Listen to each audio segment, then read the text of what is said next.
Good morning, everyone. Thank you for joining Simmer Center for English Studies. This is Simmer Kharbanda. आप लोग के कुछ लोग हैं जो मेरे साथ ओरिएंटेशन क्लास में थे और कुछ लोग ऐसे जिन्होंने आज नया ज्वाइन किया है।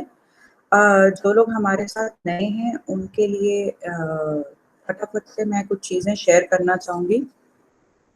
अभी तक आई एम श्योर आप लोगों ने बहुत सारी जगह पर इंग्लिश का सब्जेक्ट की तैयारी करी होगी या इंग्लिश एज अ लैंग्वेज पढ़ी होगी, लेकिन हर जगह पे ये रहा होगा कि आप लोग गुजराती से लिटरल ट्रांसलेशन करते हैं। आप लोग हर जगह गुजराती से लिटरल ट्रांसलेशन करते हैं, इसलिए जब वर्ड्स कंस्ट्रक्ट करते हैं इंग्लिश में तो बहुत सारे इश्यूज आ जाते हैं, राइट। हम लोगों ने यहाँ पर एक नई अप्रोच से काम करने की कोशिश की है, जहाँ पर हम गुजराती नहीं यूज कर रहे हैं। यहाँ पर हम कोशिश करेंगे, अभी स्टार्टिंग में हिंदी आपको फैसिलिटेट करने के लिए यूज कर रही हूँ, लेकिन मेरा एम ये रहेगा कि मैं आपको आगे चलकर हिंदी भी ना यूज करके सिर्फ इंग्लिश पे फोकस करें, ताकि आप जब अपनी पोस्ट पर चले जाएं तो आपके पास इतना एक्सपोजर रह चुका हो लैंग्वेज का कि आप उसको बहुत अच्छे से यूज कर सकें। रीजन क्या होता है, हम लोग यहाँ पर गुजरात में अपने आसपास भी देखेंगे, फैमिलीज में भी देखेंगे तो सिर्फ गुजराती यूज होती है, ठीक है। दूसरा लैंग्वेज का एक्सपोजर हमें मिलता ही नहीं है, जिस रीजन से हम लोग गुजराती पे तो अभी गुजराती में भी कॉन्वर्जेशनल चलता है। लैंग्वेज जब आती है, गुजराती ग्रामर की बात करते हैं, तब बहुत सारे इश्यूज उस पेपर में भी आते हैं। तो हम इस तरीके से चलेंगे कि हम अपनी ग्रामर का बेस जो है उसको भी सॉलिड करें और राइटिंग स्किल्स का फॉर्मेट के ऊपर भी काम करें। अगर किसी को किसी चीज को लेकर क्वेश्चन होगा, आप सब बहुत वेलकम है, आप अपना क्वेश्चन पूछ सकते हैं। लेक्चर के दौरान मैं आप सबसे रिक्वेस्ट करूंगी कि आप लोग अपने कैमरास और अपने माइक्स को ऑफ रखिएगा, सो दैट किसी को नेटवर्क इशू ना हो। और दूसरा, जब आपसे पूछा जाए, कुछ कंट्रीब्यूट करने को कहा जाए, तो प्लीज आप अनम्यूट करके या आप चैट बॉक्स का इस्तेमाल करके रिस्पॉन्ड जरूर कीजिएगा, क्योंकि ये लेक्चर आप लोगों के लिए इंटेंडेड है। अगर आप लोग कंट्रीब्यूट नहीं करेंगे, पार्टिसिपेट नहीं करेंगे, तो आपका लर्निंग का लेवल जहाँ था वो वहीं का वहीं रह जाएगा। मेरा एम है कि आपका जो लेवल ऑलरेडी है, मैं उससे आपकी हेल्प कर सकूं इम्प्रूव करवाने में, ठीक है। आशीष, आपसे रिक्वेस्ट है, अगर आप अपना कैमरा कर लेंगे तो आपको भी इजी रहेगा लैग का, है ना। हाँ, वो लैग हो जाता है थोड़ा सा, और कोई प्रॉब्लम नहीं है। ओके, मैं भी अपना कैमरा अभी थोड़ा सा स्विच करूंगी ऑफ मोड में, सो दैट आप लोगों को मेरी स्क्रीन के ऊपर, पीपीटी के ऊपर आपका फोकस जा सके। ऑलराइट,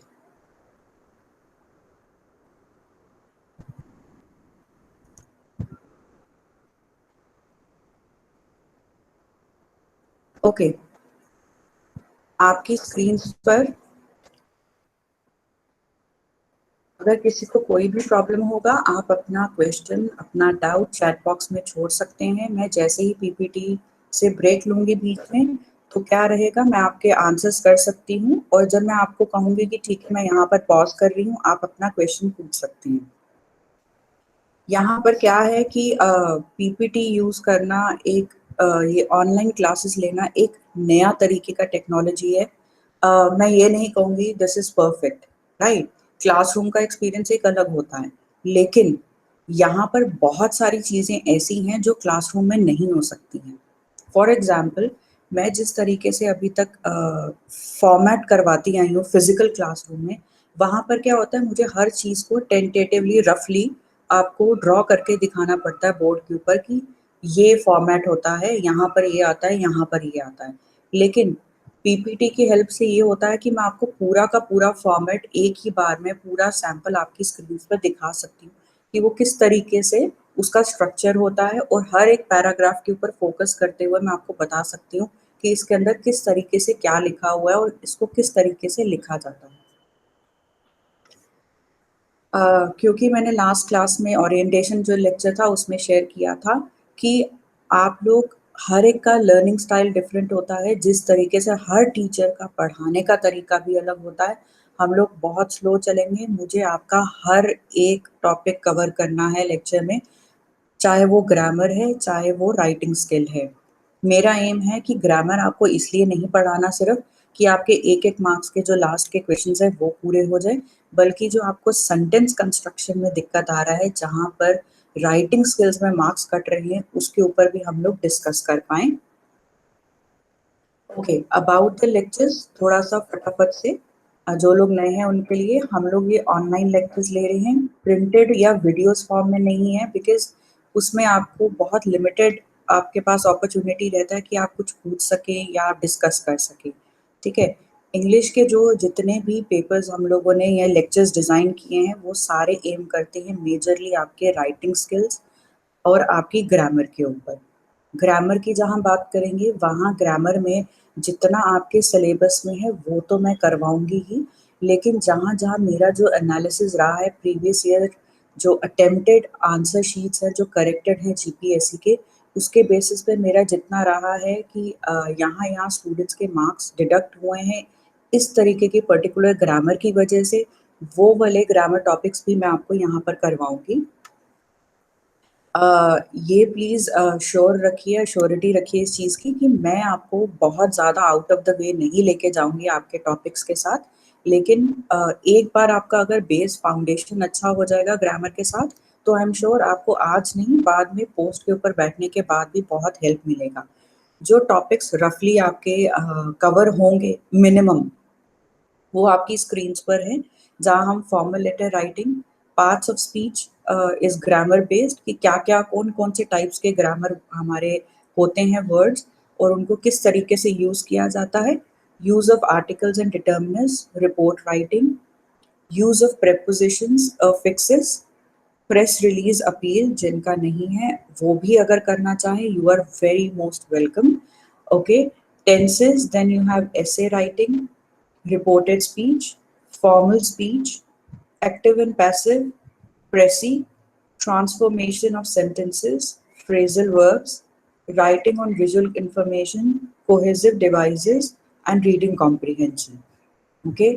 आपको जो भी vocabulary का पोर्शन है, ठीक है, जैसे affixes हैं, phrasal verbs हैं, one word substitution है, इन सब को लेकर आपको मेरी तरफ से उसके नोट्स मिलेंगे, जहाँ पर आपको इसकी प्रैक्टिस भी करनी होगी और आपको बहुत सारे एग्जाम्पल्स भी मिलेंगे। क्या होता है कि जब वोकैबुलरी की बात होती है, वोकैबुलरी कभी ऐसा लिमिटेड नंबर नहीं होता कि मैं आपको कहूँ कि आप इसमें से पढ़ लो, इसी में से पेपर में आएगा, ऐसा नहीं होता है, ठीक है। लेकिन हम कोशिश करेंगे जितना राइटिंग स्किल के अंदर भी अच्छी वोकैबुलरी यूज़ कर सकें, ताकि हम नए नए टर्म सीख सकें और हमारा बाकी वोकैबुलरी पोर्शन भी स्ट्रॉन्ग होता जाए। उसके बाद आपको राइटिंग स्किल्स यानी कि फॉर्मेट्स के ऊपर एक बुक मिलेगी, वो पब्लिश्ड बुक है मेरी यहाँ पर भुरानिया गाइडेंस में, वो आपको बाय पोस्ट मिल जाएगी। उसके अलावा आपके पास जो भी एडिशनल ग्रामर जो मैंने करवानी है जो सिलेबस में नहीं है, वो मैं आपका डिटेल डिस्कस करूँगी। ओके, आपके पास थोड़े से डिफरेंट तरीके के टेस्ट्स, और या आप कहिए मैं टेस्ट को ना यूज़ करके मैं असेसमेंट वर्ड यूज़ करना चाहूँगी, वो रहेंगे। जैसे कि डेली आंसर राइटिंग प्रैक्टिस है, जो कि आप क्लासरूम से पहले करेंगे, वो हेल्प करेगा ये समझने में कि एग्जैक्टली आपका लेवल क्या है, और जो आपका लेवल ऑलरेडी है उसको हम किस तरीके से फर्दर उसको एनहांस कर सकते हैं, जितना आपका लेवल है उसको हम फर्दर किस तरीके से एनहांस कर सकते हैं, उस पर हम काम करेंगे। उसके अलावा हम बात करेंगे daily question for practice after the class. देखिए, आप क्वेश्चन एक पहले करके आ रहे हैं, लेक्चर के दौरान मेरा जो अप्रोच है वो ये रहता है कि जो आप ऑलरेडी कर चुके हैं क्वेश्चन, उसको लेक्चर के दौरान आप किस तरीके से इम्प्रूव कर रहे हैं। प्लीज़ ये ध्यान रखिएगा, जब आप अपने ही आंसर को इम्प्रूव करते हैं, अपने ही काम को इम्प्रूव करते हैं, वो चीज़ें कभी भी भूलती नहीं हैं। बजाय कि एक टीचर को पकड़ा दिया, चेक करके दे देना, उससे आप वर्क नहीं कर पाएंगे। ऐसा नहीं है कि वो चीज़ नहीं होगी, वो भी होगी, मैं भी आपको चेक करके दूंगी डेली का काम, लेकिन आपको एक डेली ऐसा करना है जहाँ पर आप अपने आप को भी असेस कर सकें, इम्प्रूव कर सकें, देख सकें कि किस तरीके से कहाँ कहाँ गैप्स हैं जो आपका और बेटर आपको स्कोर करने में हेल्प कर सकती है। उसके अलावा आपके पास वीकली रिवीजन टेस्ट रहेगा, जहाँ पे जो भी आपने वीक में करा है, चाहे वो ग्रामर है, राइटिंग है, वो एक तरीके का अगेन असेसमेंट टेस्ट रहेगा, जहाँ पर आप अपना अटेम्प्ट करके मुझे आप वापस भेज सकते हैं और उसको मैं आपको डिटेल्ड फीडबैक दूंगी हर क्वेश्चन के अंदर कि आखिर यहाँ पर क्या गलती थी आपकी, किस तरीके से कौन से एरियाज हैं जहाँ पर आपको और वर्क करने की ज़रूरत है। उसके लास्ट में जिन लोगों ने मॉक टेस्ट लिए हैं, मैं उनसे शेयर करूँगी कि हमारे मॉक टेस्ट का नंबर है 5, ठीक है? 3 नहीं है, यहाँ 5 मॉक टेस्ट हैं और मॉक टेस्ट में ये रहेगा कि आपको मॉडल आंसर वाला अप्रोच नहीं है मेरा कि एक मॉडल आंसर पकड़ा दिया और उसके बेसिस पे आप चेक कर लो, मैंने बस आपको मार्क्स दे दिए। There is no model answer for any question. क्यों नहीं है मॉडल आंसर? जब आप मेरे साथ 1-2 लेक्चर्स में रहेंगे तो आप समझ पाएंगे कि कोई भी मॉडल आंसर नहीं होता है। जब आप फॉर्मेट सीख चुके हैं, स्ट्रक्चर सीख चुके हैं, कंटेंट किस तरीके का लिखना सीख चुके हैं, तो उसके बाद मॉडल आंसर का वैल्यू भी नहीं रह जाता है। मेरा एम है कि जब आप मॉक टेस्ट दें तो आपके हर पर्टिकुलर क्वेश्चन के अंदर मार्क्स क्यों कम हैं, वो एरियाज मैं आपको बता सकूं, उसके ऊपर मैं आपसे काम करवा सकूं, ताकि आप समझ पाए कि मुझे इस जगह पे काम करने की ज़रूरत है बजाय कि सिर्फ मार्क्स दे दूं। ओके, उसके बाद आपका जो मॉक टेस्ट हो जाएंगे उसके बाद एक सेशन रखा जाएगा जहाँ पर जो मॉक टेस्ट के अंदर फीडबैक दिया गया है, आपको अनक्लियर है, वो चीज़ें भी हम डिस्कस कर सकें। अगर कोई ऐसा टॉपिक रह गया है जहाँ पर अभी भी कंफ्यूजन है तो वो मॉक टेस्ट के बाद दोबारा से क्लेरिफाई हो सके, डिस्कस हो सके। ओके, इस प्रोग्राम के अदर जो फीचर्स हैं वो ये रहेंगे कि आपको ऑनलाइन लेक्चर्स मिल रहे हैं, ठीक है, जहाँ डिस्कशन भी मिल रहा है। और अगर आपका ऐसा कोई टॉपिक रहता है जहाँ पर बाकी सबको समझ आ गया है लेकिन आपको नहीं समझ में आया, you are very welcome to ask me again, ठीक है, उसके ऊपर हम दोबारा बात कर सकते हैं, उसे दोबारा डिस्कस कर सकते हैं। ऐसा नहीं है कि अगर सबको समझ आ गया तो आप आराम से बैठ जाए कि ठीक है मुझे ही नहीं आ रहा है। आपका ये लेक्चर इसीलिए इंटेंडेड है ताकि आप भी सीख के जा सके। मैं अगेन रिपीट करूँगी, सबका लर्निंग स्टाइल अलग है, तो ऐसा नहीं है कि सबका एक जैसा ही चलेगा। जिसको नहीं समझ आया वो दोबारा पूछ सकता है, प्लीज़। ओके, फिर से अगर ऐसा रहता है कि आपको बहुत ज़्यादा पोर्शन है जो नहीं समझ आया, चाहे वो ग्रामर का है, उसके लिए एक स्पेशल सेशन भी ऑर्गेनाइज किया जा सकता है ताकि हम उसे रिपीट कर सकें। ओके, उसके अलावा आपका ये रहेगा कि जब तक आप यहाँ पर हैं, जीपीएससी का जब तक मेंस दे रहे हैं आप इंग्लिश का लेक्चर विदाउट एनी कॉस्ट दोबारा से यहाँ पर अटेंड कर सकते हैं। मेरा टेलीग्राम आपकी स्क्रीन्स पर है। I hope all of you have my number as well. अगर कोई भी ज़रूरत हो तो आप मुझसे क्वेश्चन कर सकते हैं।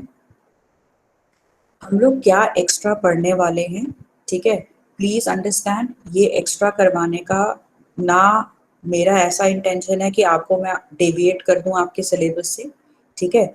मेरे लिए भी इस पे काम करना बहुत टाइम कंज्यूमिंग होता है, बहुत टाइम लगता है, लेकिन जहाँ तक मुझे लगा है कि ये चीज़ें बहुत ज़्यादा इम्पॉर्टेंट हैं आपके सिलेबस के लिए, आपकी राइटिंग के लिए, ताकि आप अपने राइटिंग जितने फॉर्मेट्स हैं उसमें ज़्यादा स्कोर कर सकें, इसलिए मैंने ये वाले जो है टॉपिक्स आपके सिलेबस में एक्स्ट्रा इंट्रोड्यूस करे हैं।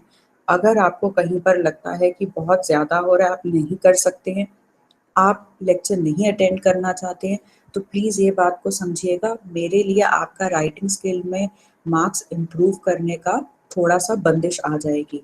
ऑलराइट, मैं आपसे शेयर कर रही हूँ कुछ टॉपिक्स जो मैं आपको आपके सिलेबस से एक्स्ट्रा करवाऊँगी। ये है, एक तो सिंपल सेंटेंस को हम फॉर्म कैसे करते हैं, उसके बाद नाउन्स कौन-कौन से होते हैं, किस टाइप के होते हैं, कौन से काइंड्स के होते हैं, एडजेक्टिव्स की टाइप्स एंड डिग्रीज पे बात करेंगे, कॉन्जंक्शंस पे बात करेंगे, adverbs, verbs and their forms, इन कुछ टॉपिक्स पे बात करेंगे। और प्लीज़ ध्यान रखिएगा, अगर मुझे ऐसा लगता है कि आप लोग कलेक्टिव, आप लोगों में मेजॉरिटी ऐसी है जिनको इसके अलावा भी किसी पर्टिकुलर ग्रामर टॉपिक पे काम करने की ज़रूरत है अपनी लैंग्वेज को इम्प्रूव करने के लिए, जो कि आपके सिलेबस में नहीं है, तो वो टॉपिक मैं भी इसके अलावा भी इंट्रोड्यूस करने की कोशिश करूँगी। किसी के पास यहाँ तक लेकर किसी को कोई क्वेश्चन है इस प्रोग्राम फीचर्स को लेकर, इन चीज़ों को लेकर, तो आप पूछ सकते हैं अनम्यूट करके please. Anybody has any questions regarding the program, the lecture schedule? कोई भी चीज ऐसी है तो आप प्लीज बता दीजिए, पूछ सकते हैं आप।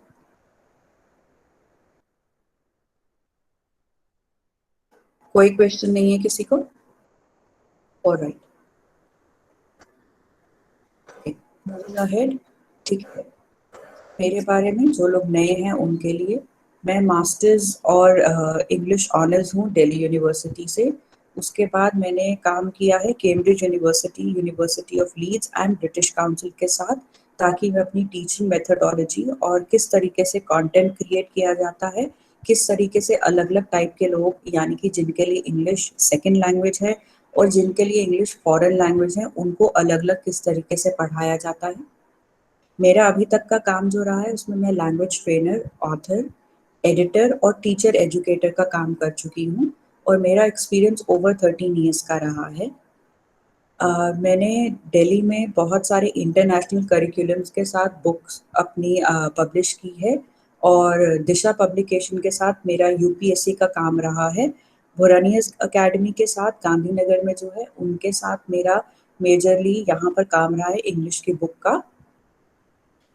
मैंने बहुत सारे स्टूडेंट्स को पढ़ाया जो कि अलग-अलग एज ग्रुप से हैं और अलग बैकग्राउंड और अलग कंट्री से बिलॉन्ग करते हैं। और यहाँ पर जो मेरा स्टेट सिविल सर्विसेज के साथ रहा है वो 1-2 पीआई, एसटीआई, एओ, डीवाईएसओ के साथ एक्सपीरियंस रहा है। ओके, मार्किंग बेस की बात करते हैं। आप लोग अलग-अलग और शायद मल्टीपल एग्जाम्स के लिए यहाँ पर हैं।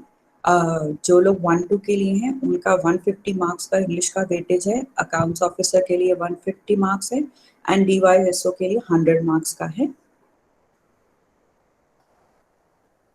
ओके, हमारे सिलेबस में क्या-क्या है? हमारे सिलेबस में राइटिंग स्किल्स हैं, ग्रामर है, रीडिंग कॉम्प्रिहेंशन है और ट्रांसलेशन है। स्पेसिफिकली मैं आपसे बात करना चाहूँगी ट्रांसलेशन की। ट्रांसलेशन में बहुत ज़्यादा लोग स्ट्रगल कर रहे हैं, उसका रीज़न प्योरली ये है, पहला कि हम लोग लिटरल ट्रांसलेशन यानी कि वर्ड टू वर्ड ट्रांसलेशन करते हैं। उसके लिए सबसे इम्पोर्टेंट है कि आपका गुजराती और इंग्लिश दोनों का ग्रामर बहुत स्ट्रॉन्ग होना चाहिए। अगर ग्रामर स्ट्रॉन्ग होगा तो आप पूरे सेंटेंस को समझकर अपने वर्ड्स में लिख सकेंगे। ठीक है, रीडिंग कॉम्प्रिहेंशन और ग्रामर दोनों की नॉलेज जो है वो ट्रांसलेशन में अप्लाई करनी होती है, जहाँ पे आपको समझना है, कॉम्प्रिहेंड करना है जो लिखा है और फिर उसको ग्रामर यानी कि जो टारगेट लैंग्वेज है, फॉर एग्जाम्पल गुजराती से इंग्लिश लिखना है तो इंग्लिश की ग्रामर आपकी बहुत ज़्यादा स्ट्रॉन्ग होनी चाहिए। तो इसलिए आपको दोनों लैंग्वेजेस की ग्रामर पे एक साथ वर्क करना पड़ेगा, आपके लिए ट्रांसलेशन बहुत ईजी हो जाएगा। ओके, आज हम किस बारे में बात करने लगे हैं? आज हम बात करेंगे फॉर्मल लेटर राइटिंग में। कोई शेयर कर सकता है कि फॉर्मल लेटर क्या होता है? आप अनम्यूट कर सकते हैं आप और अपना आंसर शेयर कर सकते हैं प्लीज। अगर आपके पास आप कंट्रीब्यूट करेंगे तो आप लर्निंग घर लेकर जाएंगे इस लेक्चर से। Anybody would like to share? आपको कोई यहाँ पे असेस नहीं कर रहा है, कोई जज नहीं कर रहा है। This lecture is intended for you. Please अगर आप कंट्रीब्यूट करेंगे तो आपके लिए भी अच्छा रहेगा। Please try.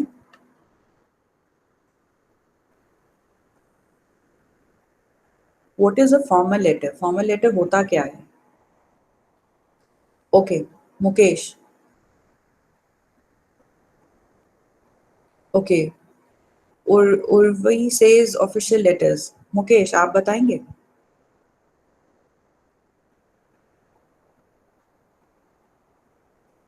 You can try. It's your lecture. This lecture is intended for you. Gita आप ट्राई करोगे? मैम ऑफिशियल लेटर होता है जो शायद अपने ऑफिसर्स अपने एम्प्लॉय या फिर नीचे के जो एम्प्लॉय होते हैं वो अपने ऑफिसर को लिखते हैं। ओके, बेसिकली गवर्नमेंट लेटर्स या फिर ऐसा कुछ भी। ठीक है, thank you. Alright, Ashish would you like to share? Okay Mukesh, personal letters, business letters, formal letters की बात कर रहे हैं हम यहाँ पर। हाँ जी आशीष।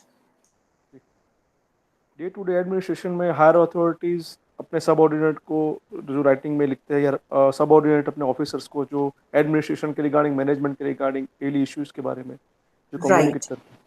Okay. All right. Thank you. Chetan, would you like to share?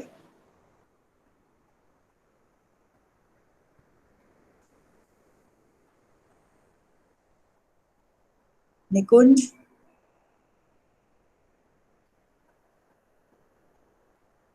Would you like to share? Saurabh?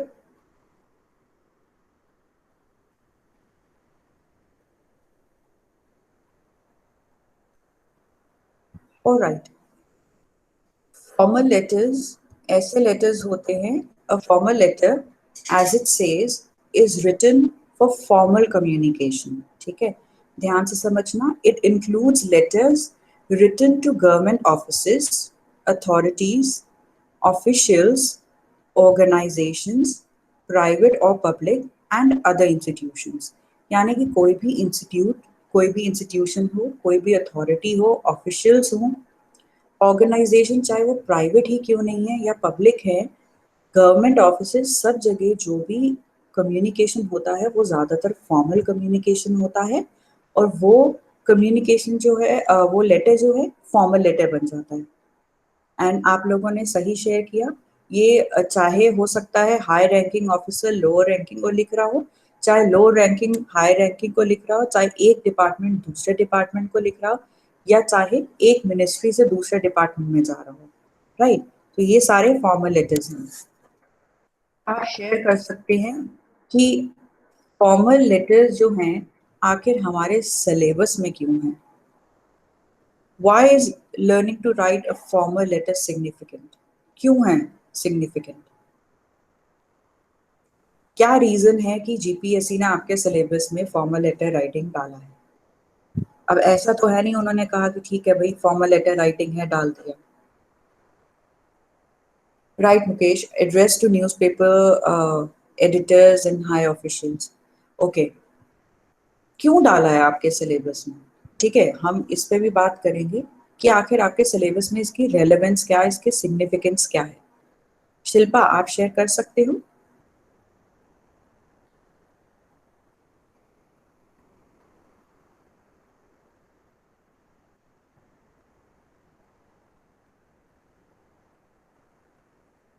कोई और शेयर करना चाहेगा?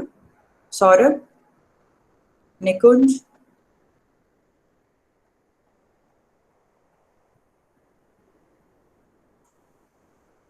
गीता? क्योंकि जनरली सारा काम का होता है वो इसी पे होता है. कोई भी नोटिस देना हो, मीन्स के कोई भी काम करवाना हो तो ऑफिशियल लेटर थ्रू ही होता है. करेक्ट. नीचे से या फिर ऊपर से. Absolutely, absolutely right. Thank you. जब हम अपनी पोस्ट पर चले जाते हैं, हम अपनी पोस्ट पर बैठ जाते हैं, तब भी क्या होता है, हमें अगर काम आता है फॉर्मल लेटर लिखने का, ठीक है, तो हम अगर हमें इंग्लिश में लेटर आया है तो हमें इंग्लिश में ही रिस्पॉन्ड करना है. ऐसा नहीं है कि आप गुजराती यूज कर सकेंगे. इसीलिए इसको समझना उतना ज़्यादा इम्पोर्टेंट हो जाता है, सिर्फ एग्जाम के नज़रिए से नहीं, but when you become an officer उसके बाद भी आपको इस चीज़ का यूज रहेगा. ऑलराइट. सो देयरफॉर यूपीएससी ने आपके सिलेबस में फॉर्मल लेटर राइटिंग का ये एक टास्क रखा है, एक पार्ट रखा है जो स्कोर जिसके लिए दिया जाता है. ओके, हम बात करेंगे फॉर्मल लेटर के फॉर्मेट यानी कि स्ट्रक्चर पे और उसके कंटेंट में कि उसके ऊपर क्या लिखा जाता है. हमारे सिलेबस में है कि जो फॉर्मल लेटर है, a formal letter expressing one's opinion about an issue. अभी तक हमारे सिलेबस में है कि ओपिनियनेटेड है, यानी कि ओपिनियन के ऊपर बेस्ड है, किसी इशू के ऊपर ओपिनियन दी जा रही है, उसके ऊपर लेटर क्वेश्चन आता है. The issues can deal with daily office matters, a problem that has occurred in the office, an opinion in response to one sought by a ranked officer, issues pertaining to recent concern. यानी कि daily office matters के ऊपर, या कोई office में कोई problem आ गया है, या फिर आपके हाई रैंकिंग ऑफिसर ने किसी बात पे ओपिनियन मांग लिया है, ठीक है, या फिर कोई ऐसा कोई रीसेंट कंसर्न कोई अभी हुआ है, कुछ हुआ है रिसेंटली, उसके ऊपर आपसे इशू के ऊपर, कंसर्न के ऊपर लेटर या इंफॉर्मेशन मांगी है या ओपिनियन मांगी गई है। तो अभी तक मेजरली आपका जो है वो है opinion based formal letter. Okay, आपको ये टास्क दिया गया था, imagine you are an officer on special duty in the Department of Archaeological Survey of India. आपकी स्क्रीन पर है question. How many of you have done this question? Please can you respond?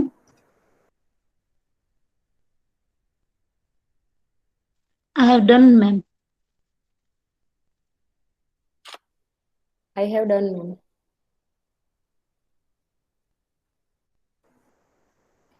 Okay, there was a reason that I had asked you to do this question. ठीक है, बाकी सबने किया है? All right, Saurabh, thank you. All right, इस question को करने का एक रीजन था, ठीक है। मैं आपसे पूछना चाहूंगी कि आप जिन लोगों ने किया है, आपने, अभी मैं फॉर्मेट पे नहीं जा रही हूँ कि आपने ऊपर एड्रेस वगैरह क्या दिया है, क्या किया है, मैं उसके ऊपर नहीं जा रही हूँ। मैं जानना चाहती हूँ कि आपने कंटेंट में इसके क्या लिखा है। क्या कोई शेयर कर सकता है इसको आपने ओपन कैसे किया है, इसका कंटेंट? Okay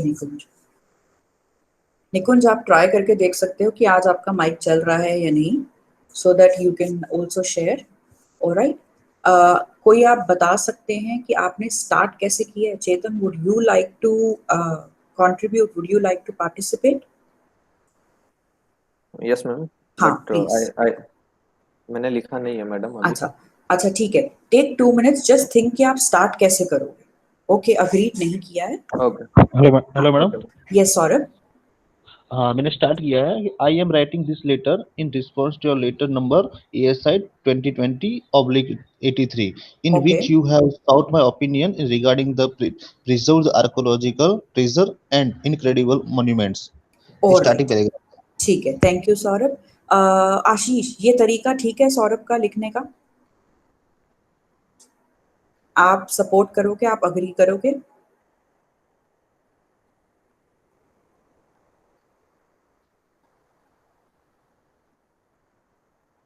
hello. हाँ जी। हाँ, मैं पर्सनली उनको तो नहीं कह रहा हूँ, लेकिन मेरा ये कहना है कि पहला तो जो with reference to letter students हो, I would like to draw your attention, ऐसा करके स्टार्ट करें madam. Okay Ashish, thank you.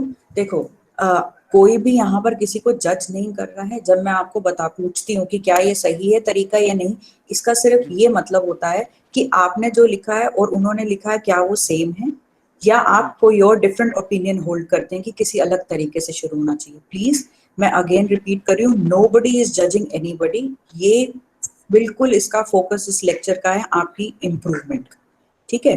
कोई भी माइंड मत कीजिएगा प्लीज, ये मेरी हम्बल रिक्वेस्ट है। This is only meant for your improvement. Okay Shilpa, आप इन दोनों में से किसके साथ अग्री करेंगे? जिन्होंने वो रेफरेंस देख के लिखा है ना, वो पहले बोले थे। हाँ जी, हाँ जी। उनका अच्छा लगता है, यानी कि वो रेफरेंस वाला है, वो ठीक लगता है। Okay, correct. Alright, anybody else? Urvi?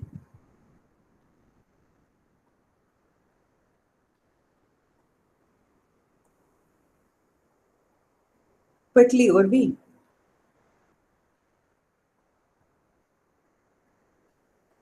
With reference to your letter in the chat box. Okay, Dhaval, would you like to share?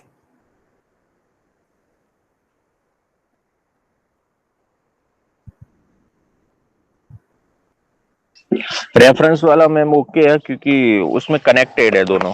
वो थोड़ा मिसमैच हो रहा है। ऑलराइट, ठीक है, थैंक यू। Alright, okay. उसके बाद आप बताइए मुकेश कि सेकंड कैसा लिखा है आपने, उसके बाद क्या लिखा है?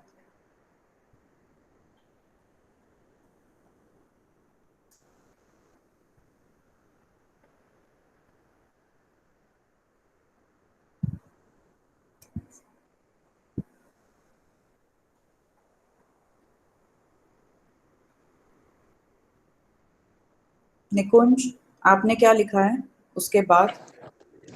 हाँ मैडम। हाँ जी। हेलो। Yes yes. मैंने ऐसे लिखा है, मैं स्टार्ट ऐसे किया है, I have been tasked to find way to preserve the invaluable heritage monument. According to my opinion, I shortlist below mentioned views. All right, ठीक है, thank you. All right. Okay. अब हम आते हैं आपके लेटर के ऊपर, फॉर्मेट के ऊपर। पहली चीज आपकी स्क्रीन पर प्लीज ध्यान से देखिएगा, ये आपको जो बुक दी होगी उसके अंदर ये सारा कुछ होगा। okay? अगर नहीं होगा तो I will provide you with that, but this is there, ये सारा। अब ये क्या है, ये फॉर्मेट है, ये आपका प्रेजेंटेशन है, आपका लेटर दिखेगा कैसे, पहली बात हम उस पे करते हैं, राइट? सबको विजिबल है आई होप। ऑलराइट, सबसे ऊपर आपका आएगा एड्रेस। एड्रेस किसका आएगा? सेंडर का, ठीक है, यानी कि जो लेटर भेज रहा है उसका एड्रेस आएगा, ठीक है। एड्रेस प्लीज याद रखना, बहुत ध्यान से स्क्रीन पर देखना, 3 लाइनों से ज्यादा एक्सीड नहीं होना चाहिए, 3 लाइन से ज्यादा एक्सीड नहीं होना चाहिए। अगर आपको एड्रेस नहीं पता है, आपके क्वेश्चन में हमेशा दिया होगा कि आप ये किस कर रहे हैं। फॉर एग्जाम्पल यहाँ दिया department of archaeological survey of India, ASI, ठीक है। आप कौन है? स्पेशल ड्यूटी ऑफिसर हैं, ठीक है। जब भी आपको एक राइटिंग स्किल का क्वेश्चन आएगा, सबसे पहला काम क्या है, 1 मिनट आप सिर्फ क्वेश्चन को देंगे, कहीं और ध्यान नहीं जाएगा। पहला काम है क्वेश्चन को समझना। हमेशा जब भी कोई भी राइटिंग स्किल का क्वेश्चन होगा, उसके अंदर हमेशा 2 पार्ट्स होंगे क्वेश्चन के। कैसे? पहला क्वेश्चन कहता है, imagine you are an officer on special duty in the department of archaeological survey of India, ठीक है। पहला पार्ट होगा हमेशा कि आपको इंफॉर्मेशन प्रोवाइड की जा रही है।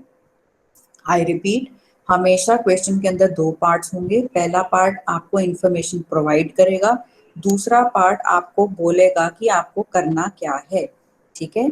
फॉर एग्जाम्पल इस वाले में ये इंफॉर्मेशन हमें दी गई है कि ऑफिसर हैं आप स्पेशल ड्यूटी पर department of archaeological survey of India के, ठीक है। उसके बाद बात हो रही है, India has a rich heritage which includes a repository of archaeological treasures and incredible monuments, ठीक है। अब हम बता रहे हैं कि हमारे पास बहुत आर्कियोलॉजिकल ट्रेजर्स और इनक्रेडिबल मॉन्यूमेंट्स हैं, ठीक है, एक वाइड रेंज है हमारे पास। Your senior officer has sought your opinion about the measures to be adopted to preserve the invaluable heritage monuments। अब हमारा यहाँ पर है कि सीनियर ऑफिसर ने हमें लिखा है, यानी कि हम जूनियर हो गए। उन्होंने क्या मांगी है? ओपिनियन। किस पे? कि किस द मेजर्स जो हमें अडॉप्ट करने चाहिए ताकि हम प्रिजर्व कर सकें इनवैल्यूएबल हेरिटेज मॉन्यूमेंट्स को, ठीक है। क्वेश्चन ये वाला इंफॉर्मेशन हमें प्रोवाइडेड है। आई होप ये आपको क्लियर है, किसी को नहीं क्लियर है आप प्लीज पूछ सकते हैं। नेक्स्ट पार्ट कहता है, write a letter in about 150 words to your senior officer suggesting necessary measures. अब क्या है, हमारा काम क्या है, टास्क है, हमें लेटर लिखना है 150 वर्ड्स में अपने सीनियर ऑफिसर को, अपने जो नेसेसरी मेजर्स हैं वो सजेस्ट करते हुए। क्वेश्चन के अंदर हमेशा 2 पार्ट्स हैं। इंफॉर्मेशन जो प्रोवाइड की है आप उसे यूज कर सकते हैं अपने लेटर में, लेकिन टास्क आपका क्या है, सजेशंस, यानी कि नेसेसरी मेजर के सजेशंस प्रोवाइड करना। वापस से क्वेश्चन पे आते हैं। एड्रेस के अंदर आप 3 लाइन से ज्यादा यूज नहीं करेंगे, प्लीज बहुत ध्यान से नोट करना, इसके मार्क्स डिडक्ट होते हैं।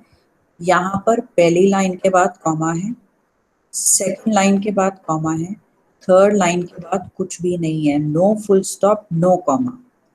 बहुत सारे ऐसे पेपर्स हैं जहाँ पर एग्जामिनर ने ये सर्कल करे हैं, कईयों ने कॉमास नहीं डाले हैं, कईयों ने फुल स्टॉप डाल दिए हैं। तो प्लीज इस चीज को याद रखिए कि जब प्रेजेंटेशन आपका होता है, अगर प्रेजेंटेशन अच्छा रहेगा तो स्कोर मिलने का चांसेस बहुत ज्यादा बढ़ जाता है। आपने चीज नोटिस करी होगी कि जब आप साफ हैंडराइटिंग में नीटली लिखते हैं, उससे मार्क्स बढ़ने का स्कोर उससे भी बढ़ जाता है, क्योंकि प्रेजेंटेशन ऐसा रहता है, एग्जामिनर के लिए इजी रहता है उस चीज को पढ़ना, ठीक है, वो चीज को पढ़ना एग्जामिनर के लिए इजी रहता है। सो प्लीज इस चीज पर ध्यान दीजिएगा। Coming back to your screens again. अब यहाँ पर फर्स्ट और सेकंड लाइन के बाद कॉमा है। अगर आपको एड्रेस नहीं पता है उस केस में क्या करना है वो भी मैं आपको बताऊंगी। थोड़ा सा स्पेस छोड़ने के बाद हमने यहाँ पर डाली है डेट, थोड़ा सा स्पेस छोड़ा है और यहाँ पर हमने डाली है date, right.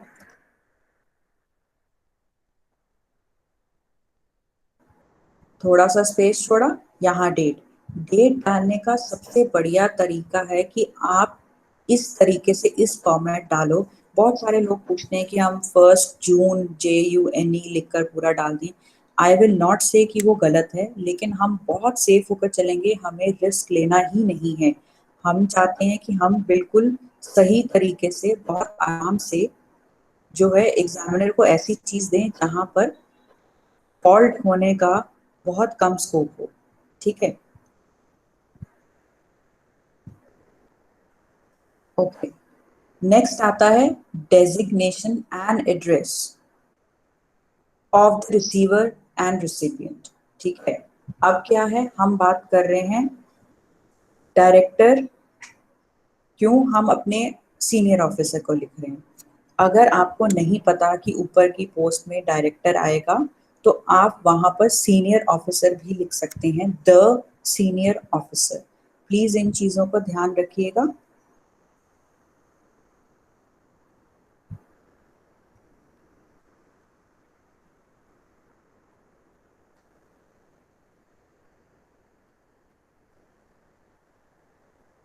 Okay, just taking a pause for a minute.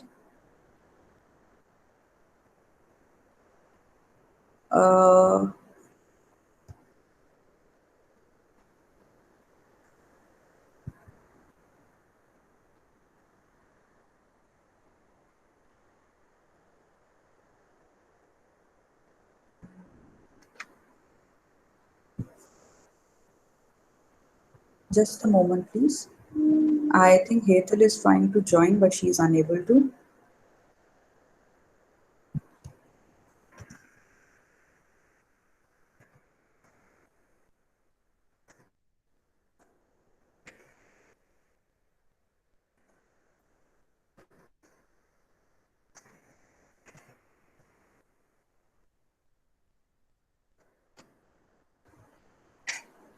Okay, Hetal, you are here, ma'am.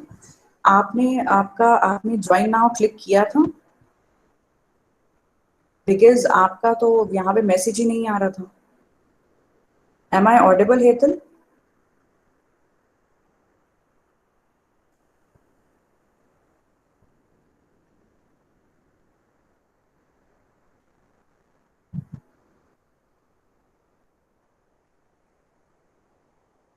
Am I audible to everyone? Yes, ma'am. Yes, ma'am. All right, thank you. All right, coming back to your screens. हम date जो है बहुत simple में लिखेंगे। यहाँ पर हमारा आएगा designation and address of the receiver. Okay, designation and address of the receiver. अगर हमें नहीं पता है कि हमारा सीनियर ऑफिसर कौन है तो हम वहां पर सिर्फ द डायरेक्टर की जगह द सीनियर ऑफिसर लिख देंगे, और यू कैन से रिपोर्टिंग ऑफिसर। डिपेंड करता है आपके क्वेश्चन में क्या दिया है, इसीलिए मैंने कहा क्वेश्चन के ऊपर बहुत ध्यान से समझिएगा कि जो इंफॉर्मेशन प्रोवाइडेड है उसमें क्या दिया हुआ है। अगर वहां पर द सीनियर ऑफिसर दिया है, आप द सीनियर ऑफिसर चूज करेंगे यहाँ पर लिखने के लिए, करेक्ट है। अगर रिपोर्टिंग ऑफिसर दिया, आप यहाँ पे रिपोर्टिंग ऑफिसर लिखेंगे, कोई प्रॉब्लम नहीं है, ठीक है। अब प्लीज इस चीज पे ध्यान दीजिए, पंक्चुएशन मार्क्स इसमें बहुत मायने रखते हैं। ऊपर जहां हम 2 लिख रहे हैं इसके बाद कॉमा नहीं आएगा, प्लीज नोट इट, कॉमा नहीं आएगा। बहुत सारे पेपर्स में एग्जामिनर ने 2 के बाद कॉमा को सर्कल किया है, 2 के बाद कॉमा नहीं आएगा, ठीक है। उसके बाद आएगा द डायरेक्टर या फिर द सीनियर ऑफिसर या द रिपोर्टिंग ऑफिसर। ओके, उसके बाद डिपार्टमेंट ऑफ एएसआई, हमने आर्कियोलॉजिकल सर्वे ऑफ इंडिया को एएसआई कर दिया है, क्योंकि हम सेम डिपार्टमेंट में लिख रहे हैं, तो यहाँ पर हमने फिर से डिपार्टमेंट ऑफ एएसआई लिख दिया है। ठीक है, डिपार्टमेंट ऑफ एएसआई। नाउ यहाँ पर हम बात करें न्यू दिल्ली, अगर आपको जगह नहीं पता है तो आप गांधीनगर, अहमदाबाद कुछ भी लिख सकते हैं। वैसे ASI situated in new Delhi, तो यहाँ लिखा है, अगर आप नहीं भी जानते हैं तो कोई इशू नहीं आएगा। यहाँ तक किसी को कोई डाउट है, कोई क्वेश्चन है तो प्लीज पूछिएगा। Anybody has any questions, any doubts, please ask. Punctuation marks का बहुत ध्यान रखना। फर्स्ट 2 लाइंस में सेंडर के एड्रेस में कॉमा है, लास्ट लाइन में कुछ भी नहीं है। अगर आपका एड्रेस 2 लाइनों का है तो पहले में कॉमा आएगा, सेकंड में नहीं आएगा। कॉमा का मतलब है कि आगे कंटिन्यूएशन में कुछ है, जहां पर नहीं है वहां कॉमा नहीं आएगा। ठीक है, अगर किसी को डाउट है तो आप अभी पूछ सकते हैं। ऑलराइट, सब्जेक्ट की बात करते हैं हम। सब्जेक्ट यहाँ पर हमने दिया है regarding measures to preserve the invaluable heritage monuments. अब हम यहाँ मेजर्स की बात कर रहे हैं, राइट। हम सब्जेक्ट में क्या होता है, सब्जेक्ट क्या बताता है, कोई बता सकता है प्लीज, कोई शेयर करना चाहेगा?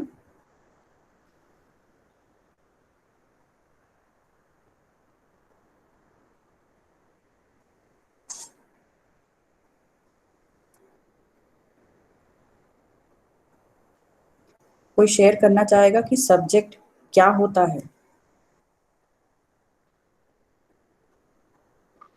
सब्जेक्ट मीन्स लेटर में किस चीज के बारे में बताया गया है, वही Right. सब्जेक्ट होता है actually.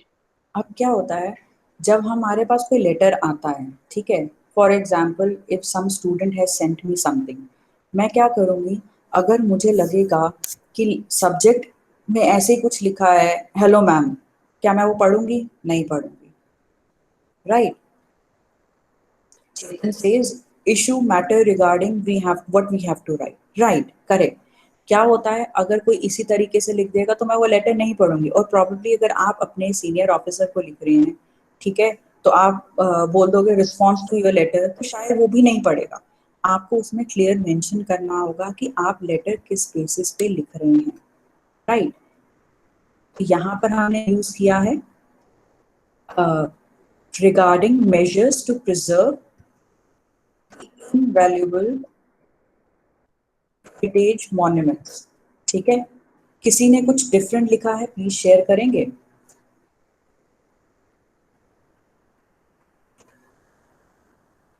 Okay, taking just a moment, Ketan, this lecture has been recorded, so you can view it even after it. I don't know for why, what reason आप यहाँ पर ऐड नहीं हो पाई हैं, आपका रिक्वेस्ट नहीं आया था।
Anybody audible?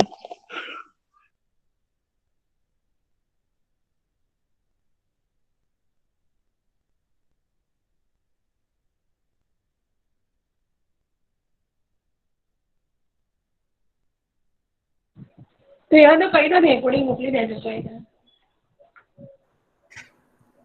ऑलराइट बोलो मैडम आवाज नहीं आ रही। हाँ जी हेतल। हाँ मैम आवाज नहीं आ रही है। हाँ मैं आपको ये शेयर कर रही थी कि आप यहाँ पर आपका जितना पहले का लेक्चर है वो रिकॉर्डेड वर्जन है, वो आपको मिल जाएगा अगर कोई दिक्कत होगी। वैसे भी हम सिर्फ ओरिएंटेशन के बारे में बात कर रहे थे, ऐसा कुछ इम्पोर्टेंट डिस्कस नहीं हुआ था आपके आने से पहले, ठीक है। Okay ma'am. और आपकी उसमें रिक्वेस्ट ही नहीं आई थी, नहीं तो बाकी सबकी तरह मैं आपको भी बीच में ज्वाइन जरूर करती, right. Okay okay alright, coming back to your screens. एक मिनट।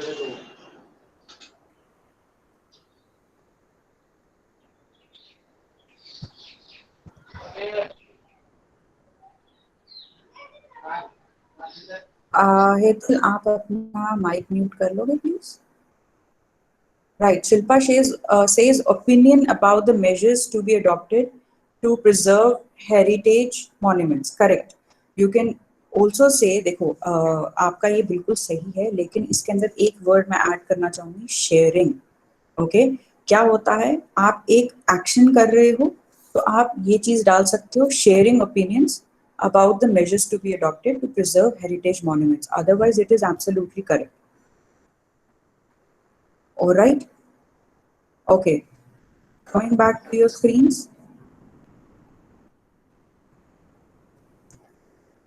उसके बाद आप रखते हैं सैल्यूटेशन। सैल्यूटेशन यानी कि किसी को एड्रेस करना हो। बहुत सारे तरीके होते हैं, लेकिन जब हम एक low ranking officer high ranking officer को लिखेगा, हम रिस्पेक्टेड सर यूज करेंगे, ठीक है। I repeat again, low ranking officer writing to a high ranking officer, हम हमेशा रिस्पेक्टेड सर यूज करेंगे जब हम एक लो रैंकिंग ऑफिसर एक हाई रैंकिंग ऑफिसर को लिख रहा है। प्लीज नोट, जब एक high ranking officer low ranking officer को लिखेगा तो उसकी जगह ऑफिसर सिंपली या इंस्पेक्टर, आप दोनों में से कोई भी चीज यूज कर सकते हैं। ओके, ऑफिसर कॉमा और inspector comma when a high ranking officer is writing to a low ranking officer. जब भी छोटा लिखता है बड़े को तो आपको बहुत ज्यादा पोलाइट, बहुत ज्यादा फॉर्मल तरीके से लिखना होता है। वो हमेशा एक पॉसिबिलिटी की तरह होता है। फॉर एग्जाम्पल, अगर मैं किसी अपने सीनियर को लिख रही हूँ तो मैं उसको बोलूँगी कि ये चीजें हो सकती हैं, अगर ऐसा कर लिया जाए तो ऐसा हो सकता है, राइट। तब क्या होता है, हम पॉसिबल सजेशंस देते हैं। जब एक बड़ा आदमी छोटे को लिख रहा है, यानी कि ऑफिसर रैंक की बात कर रही हूँ, तब वो क्या होगा, तब वो सीधा कमांड की तरह दे सकता है कि ये कर लो वो कर लो। तो प्लीज अपनी लैंग्वेज पे बहुत ध्यान देना जब आप एक हाई रैंकिंग है और लो रैंकिंग को लिख रहे हैं। ओके, अब यहाँ हम बात कर रहे हैं low ranking writing to high ranking. अब एक तो आपने सही बताया था जब आप कह रहे हो कि आपने लिखा है कि सिंपली शेयरिंग भाई रिस्पॉन्ड कर रहे हो आप लेटर का, एक तो ये चीज है और ये करना पड़ेगा।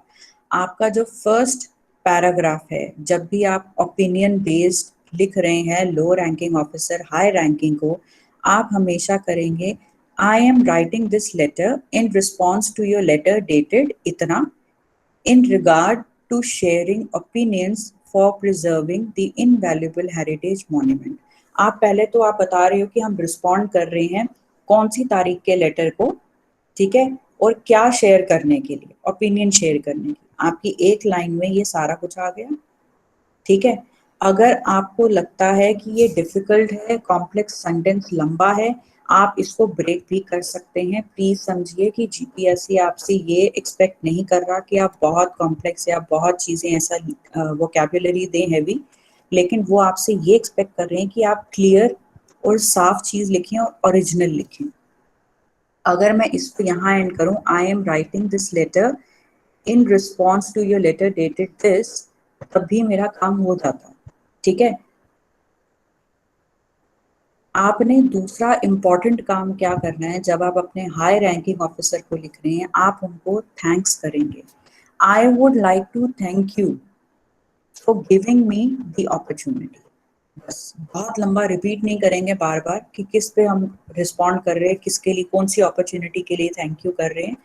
जब आप बड़े किसी ऑफिसर को थैंक यू बोलते हो, सामने वाला वो होता ना कि खुश हो जाता है कि ठीक है, आपने एक अच्छे तरीके से पोलाइट वे में अपना लेटर लिखा है। जब भी आपको लेटर मिले, आप जब भी थैंक यू करेंगे, उसका बहुत अच्छा इम्पैक्ट जाता है एग्जामिनर के ऊपर। तो जब भी आप स्टार्ट कर रहे हैं, पहली I am writing this letter in response to your letter dated this. ठीक है, पहली बात तो हमने एक्नॉलेज कर दिया कि हम ये लेटर आपके लेटर के रिस्पॉन्स में लिख रहे हैं। दूसरा कि आप उनको थैंक्स कर रहे हैं कि आपको ये उन्होंने चांस दिया। अपॉर्चुनिटी या चांस, दोनों चीज़ों में कोई भी फर्क नहीं आएगा, आप लिखोगे तो आपको थैंक यू कर रहे हो कि आपको ये अपॉर्चुनिटी दी गई। अब आपका जो लेटर रहेगा, मैं वापस से पूरा फुल स्क्रीन पे आ रही हूँ, पूरे लेटर के, जो आपका लेटर रहेगा वो हमेशा रहेगा 3 पार्ट्स में डिवाइडेड। आपको करना ही है 3 पार्ट में डिवाइड, ये याद रखिएगा प्लीज। पहला पार्ट हमेशा क्या होगा, आपका इंट्रोडक्शन है, आप बता रहे हो कि आपके रिस्पॉन्स में मैं भेज रहा हूँ लेटर और मैं आपको थैंक्स करता हूँ इस अपॉर्चुनिटी के लिए। सेकंड पार्ट यहाँ पे हमेशा रहेगा सपोर्टिंग एविडेंस या डिटेल्स, यानी कि जो बात आप अपनी जिसके लिए लेटर लिख रहे हो वो डिटेल में आ जाएगा यहाँ पर, राइट। लास्ट पार्ट आपका रहेगा क्लोजर का। हमने अभी बात करी है इंट्रोडक्शन आपका कैसा रहेगा कि आप फर्स्ट पैराग्राफ में क्या लिखेंगे। अब हम बात करते हैं सेकंड पैराग्राफ की कि हम यहाँ पर क्या देंगे। ओके, सेकंड पैराग्राफ में ये सैंपल में इस तरीके से है। आप अगर ये फर्स्ट पार्ट छोड़ देते हैं, कोई प्रॉब्लम नहीं है, कोई दिक्कत नहीं आएगा, प्लीज अंडरस्टैंड, कोई दिक्कत नहीं आएगा।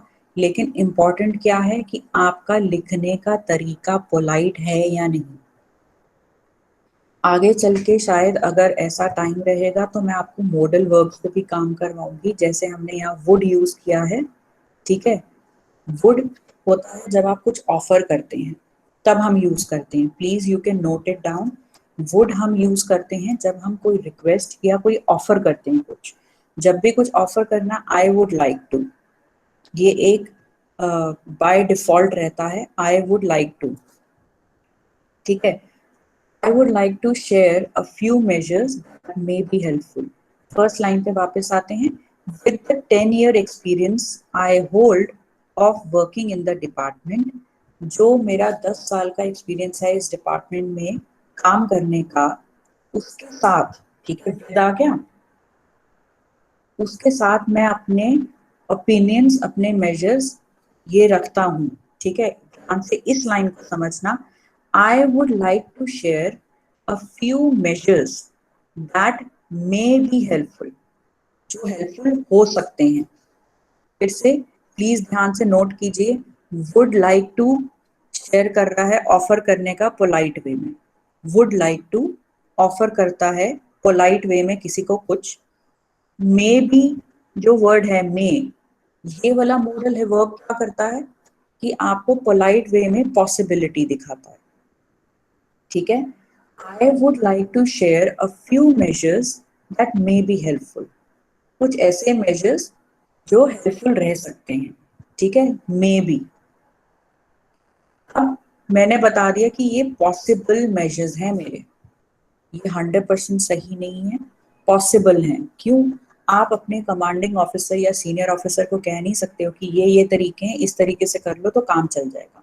नहीं, आप उनको पॉसिबल आंसर्स दोगे, पॉसिबल सजेशंस दोगे, पॉसिबल मेजर्स दोगे, बिकॉज आप 100% श्योर नहीं बता सकते कि 100% यही होगा। आप कमांड नहीं कर सकते उन्हें, ऑर्डर नहीं कर सकते हो।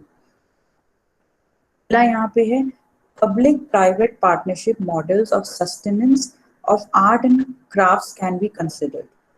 पब्लिक प्राइवेट पार्टनरशिप हम कंसिडर कर सकते हैं ताकि हम आर्ट एंड क्राफ्ट को जो है सस्टेन कर सकें। एक बात मेरी प्लीज बहुत ध्यान से सुनिएगा, जब आप एक आंसर लिख रहे हैं, स्पेशली जब आपको ओपिनियन देने हैं, मेजर्स देने हैं, बहुत ध्यान से याद रखना, जितना आपको ये नहीं कहा उसमें कॉम्प्लेक्स वर्ड या कॉम्प्लेक्स सेंटेंस यूज करो। यहाँ पर एग्जामिनर आपका दिमाग चेक कर रहा है कि आप अगर आपको बोला जाए मेजर्स आप दो, ओपिनियन दो, तो आप कितने पावरफुल ओपिनियन देते हो। ध्यान से समझना मेरी बात को। आप जब भी एक आंसर लिख रहे हो, आप एक सेल्समैन का काम कर रहे हो। जब भी आप आंसर लिख रहे हो, आप एक सेल्समैन का काम कर रहे हो। आपको उसको इतना अच्छे से प्रेजेंट करना है कि सामने वाला जो एग्जामिनर है आपका आंसर खरीद ले और आपको अच्छे से मार्क्स दे। जब भी हमें ऐसा काम करना है, हमें क्या करना है, क्वेश्चन के अंदर अगर हमें कहा गया है imagine you are an officer on special duty, ये क्वेश्चन है आपका पहला काम क्या होना चाहिए, आप अपने आप को सही में इमेजिन कर लो कि आप वहां पर उस पोजीशन, उस सिचुएशन में हो। जब आप ऐसा करते हो कि आप कैरेक्टर के अंदर उतर जाओ, फॉर एग्जाम्पल आप मूवीज देखते हो, ठीक है, पूरी आप लोगों में से बहुत लोगों ने देखी हो, क्या होता है, रेहान सिंह के कैरेक्टर में आप घुस गए कि वो तो वो नहीं है, वो मैं ही हूँ, मैं ऐसा करता, मैं उसको इधर जाता, मैं ये करता, right.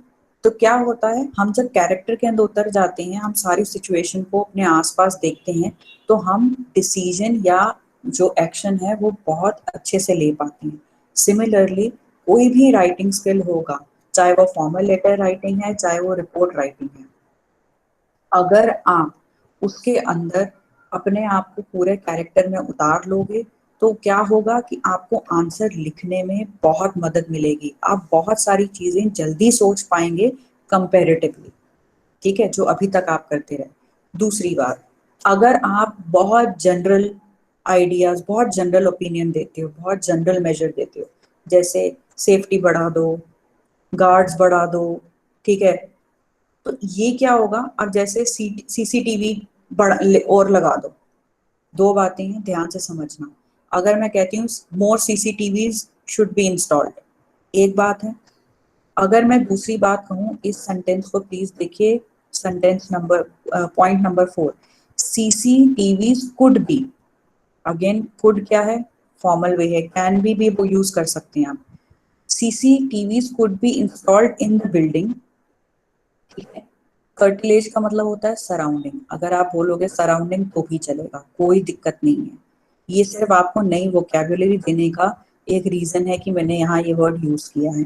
CCTVs could be installed in the building and its curtilage और surroundings कह सकते हो, so that monuments can be protected from vandalism। Vandalism क्या होता है, ये आपने बहुत न्यूज में पढ़ा होगा। वैंडलिज्म होता है किसी प्रॉपर्टी को डैमेज करना। मैं दोबारा रिपीट करती हूँ, अगर आप वैंडलिज्म की जगह डैमेज भी लिखोगे तो भी कोई दिक्कत नहीं है, ठीक है। प्लीज ध्यान से समझना, अगर मैं सिर्फ ये बात बोलती हूँ सीसीटीवीज शुड बी इंस्टॉल्ड, या मैं कहती हूँ सीसीटीवीज कैन बी इंस्टॉल्ड, लेकिन अगर मैं थोड़ा सा उसका रीजन देती हूँ कि क्या फायदा होगा उससे या उससे क्या हो सकेगा, तो वो एक पावरफुल सेंटेंस, एक पावरफुल मेजर बन जाता है। हम जब पेपर में लिख कर आते हैं, हम क्या करते हैं, फटाफट से क्वेश्चन पढ़ा, 4-5 मेजर, क्या सीसीटीवी बढ़ा देंगे, गार्ड्स बढ़ा देंगे, ये सब का होता है आइडिया करने का। क्यों? क्योंकि हमारा पहला थॉट ही वही होता है। लेकिन इस बात को समझिए कि एग्जामिनर आपसे चाह रहा है कि आप किसी सिचुएशन में फंसे हैं या आपसे कुछ काम करने को कहा गया है, आप कितना प्रोसेस करके, कितना दिमाग यूज करेंगे उस सिचुएशन में, किस तरीके के आप मेजर्स देंगे, किस तरीके की ओपिनियन देंगे। यहाँ पर जीपीएससी आपको ओपिनियन वाले फॉर्मल लेटर दे ही इसलिए रहा है ताकि वो जानना चाहता है कि आप कितना यूजफुल हो उस पोजीशन, उस सीट पर बैठने के लिए।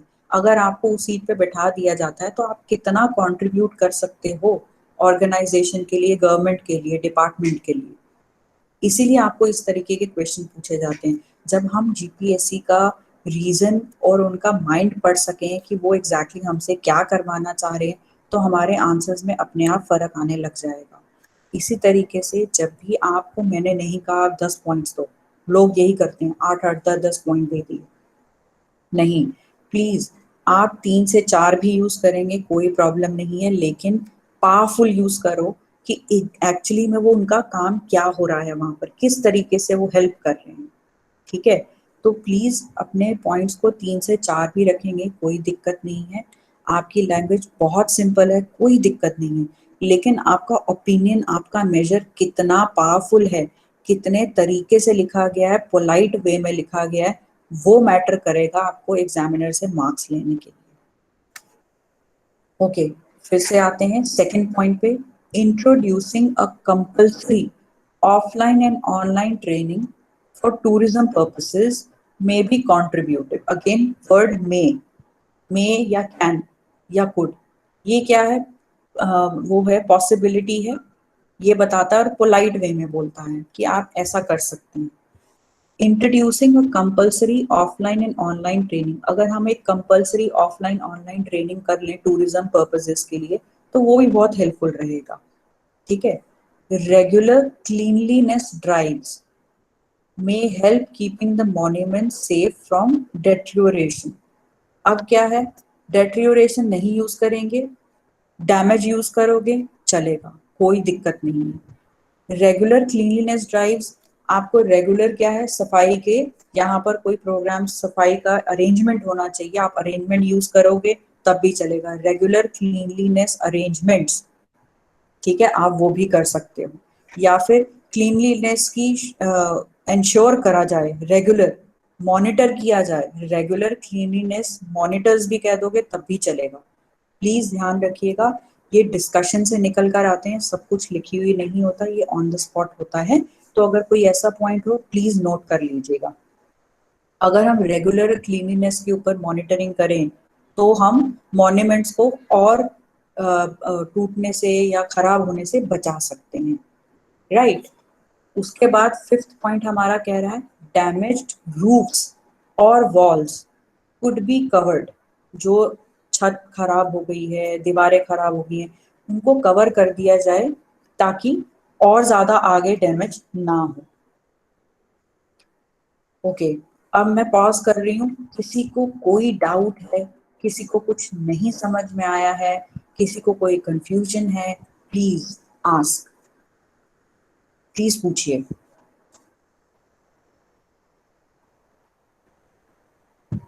Anybody has any doubts at all, please?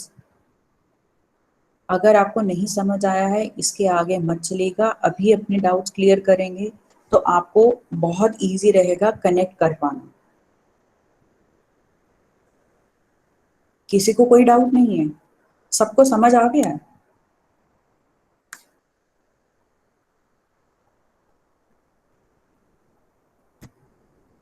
सबको समझ आ गया?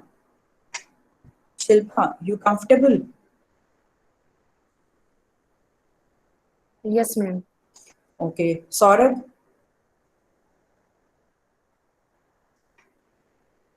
Yes, ma'am. Alright, Chetan clear?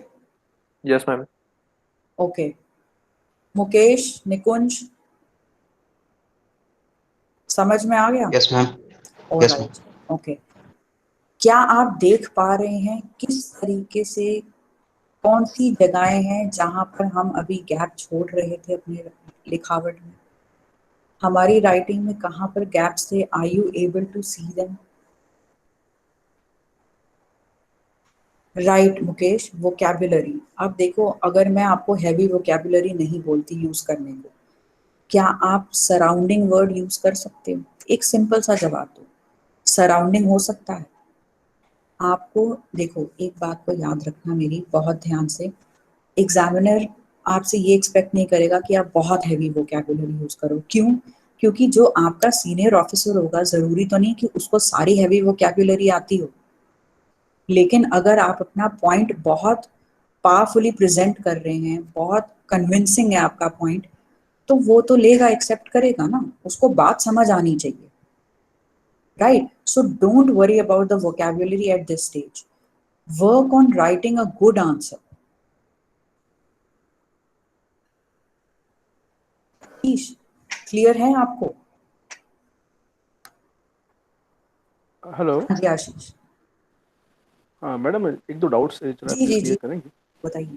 जी मैडम, मान लीजिए कि जो मेंस में कई आंसर शीट्स तो जेपीएससी क्लास 1 2 में जो है आंसर हाँ शीट जी। वो ब्लैंक रहते हैं, लेकिन कई बार मान लीजिए दूसरे एग्जाम से या वहाँ पे जो आंसर शीट ब्लैंक नहीं होते हैं, तो मान हाँ लीजिए जी। कई बार शुरू से लेके कई कई जगह एक एक लाइन छोड़ने के होते हैं, जैसे हाँ हाँ हेडिंग में हाँ डेट हाँ के बाद सब्जेक्ट के बाद, तो वो हाँ थोड़ा हाँ बता पाएंगे। दूसरा मैडम कि कई बार ऐसा देखा गया है कि ऐसे भी फॉर्मेट होते हैं कि द सुपरिटेंडेंट ऑफ पुलिस, और कई हाँ जगह ऐसा भी होता है कि डायरेक्ट सुपरिटेंडेंट ऑफ पुलिस, तो बोथ हाँ आर हाँ गुड।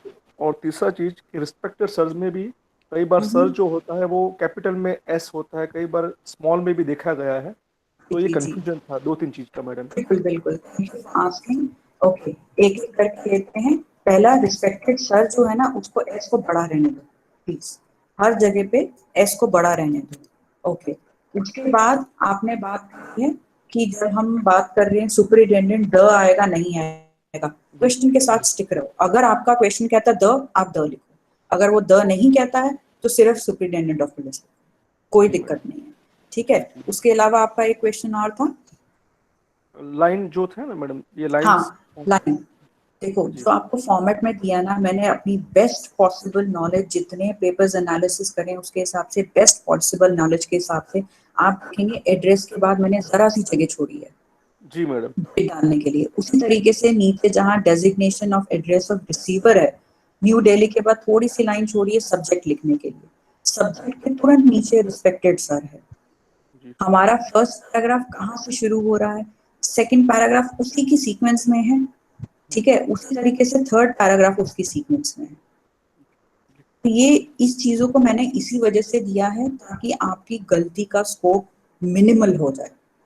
ठीक है, फिर भी अगर कहीं पे डाउट रहेगा, I will be very happy to help you with that. यहाँ पर क्या है कि सारी चीजें मैंने मार्क इसलिए करी हैं ताकि आप एक पूरा फुल प्रूफ सैंपल जो आपके आगे है, प्रेजेंटेशन उसकी कैसी रहेगी वो आपको पता होना चाहिए, कौन सी चीज क्या है, वो क्लैरिटी रहेगी तो गलती होने का स्कोप बहुत कम हो जाता है। Thank you. श्योर। और किसी को कोई डाउट है, कोई क्वेश्चन है, प्लीज हेजिटेट मत कीजिए, this class is meant for you. अगर कहीं पे भी है तो प्लीज पूछिएगा। हाँ जी। Hello ma'am.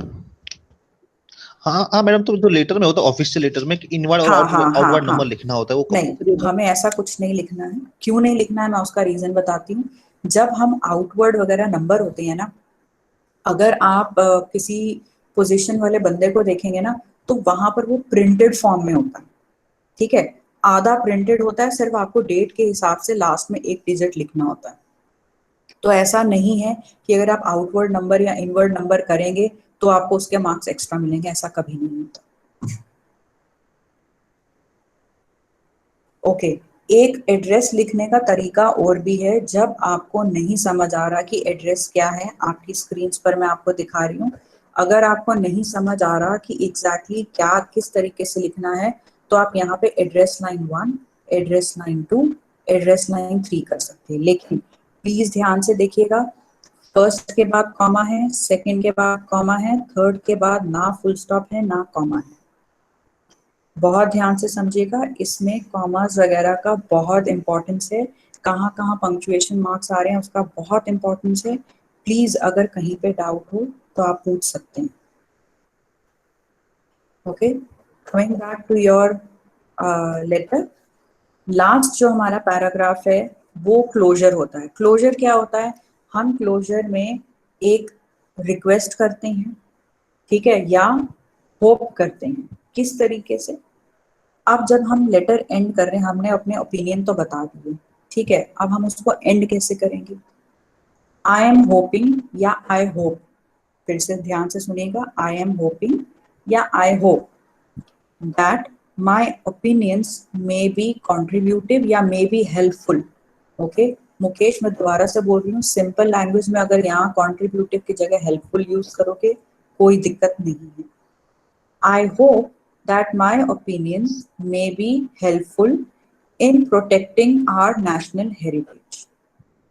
ठीक है, अब मैं उम्मीद करता हूँ कि ये मेरे जो ओपिनियन है वो हेल्पफुल रहे। अगर मैं in protecting our national heritage छोड़ दूँ कोई दिक्कत नहीं होगा, मैं सीधा लिख सकती हूँ आई hope that my opinions may be helpful. खत्म। प्लीज ध्यान से समझिएगा कि मैं ये भी लिख सकती हूँ कि मैं उम्मीद करती हूँ कि मेरे ओपिनियंस हेल्पफुल रहेंगे। और एक बहुत बढ़िया तरीका आपका लेटर एंड करने का होता है, please do let me know if I can be of any further assistance, कि अगर मैं इसके अलावा भी कोई रोल प्ले कर सकूं, आगे किसी तरीके से आपकी मदद कर सकूं, तो प्लीज जरूर कहिएगा। तो जब हम एंड कर रहे हैं लेटर को, एक तो हम बोलेंगे थैंक्स करेंगे, सॉरी होप करेंगे, उनको बोलेंगे उम्मीद करता हूँ कि मेरे ओपिनियन हेल्पफुल रहे। दूसरा कि भाई अगर मेरी कहीं और ज़रूरत पड़े, कोई फर्दर असिस्टेंट की ज़रूरत पड़े, तो आप प्लीज़ मुझे ज़रूर बताइएगा। ठीक है, ये हमारा एंड होता है लेटर का, पोलाइट वे और फॉर्मल वे में। किसी को भी आप लिखोगे ऑफिस में जाने के बाद भी, तो ये बहुत अच्छा इम्पैक्ट लाता है। किसी को डाउट है, नहीं समझ में आया है, प्लीज पूछ सकते हैं आप।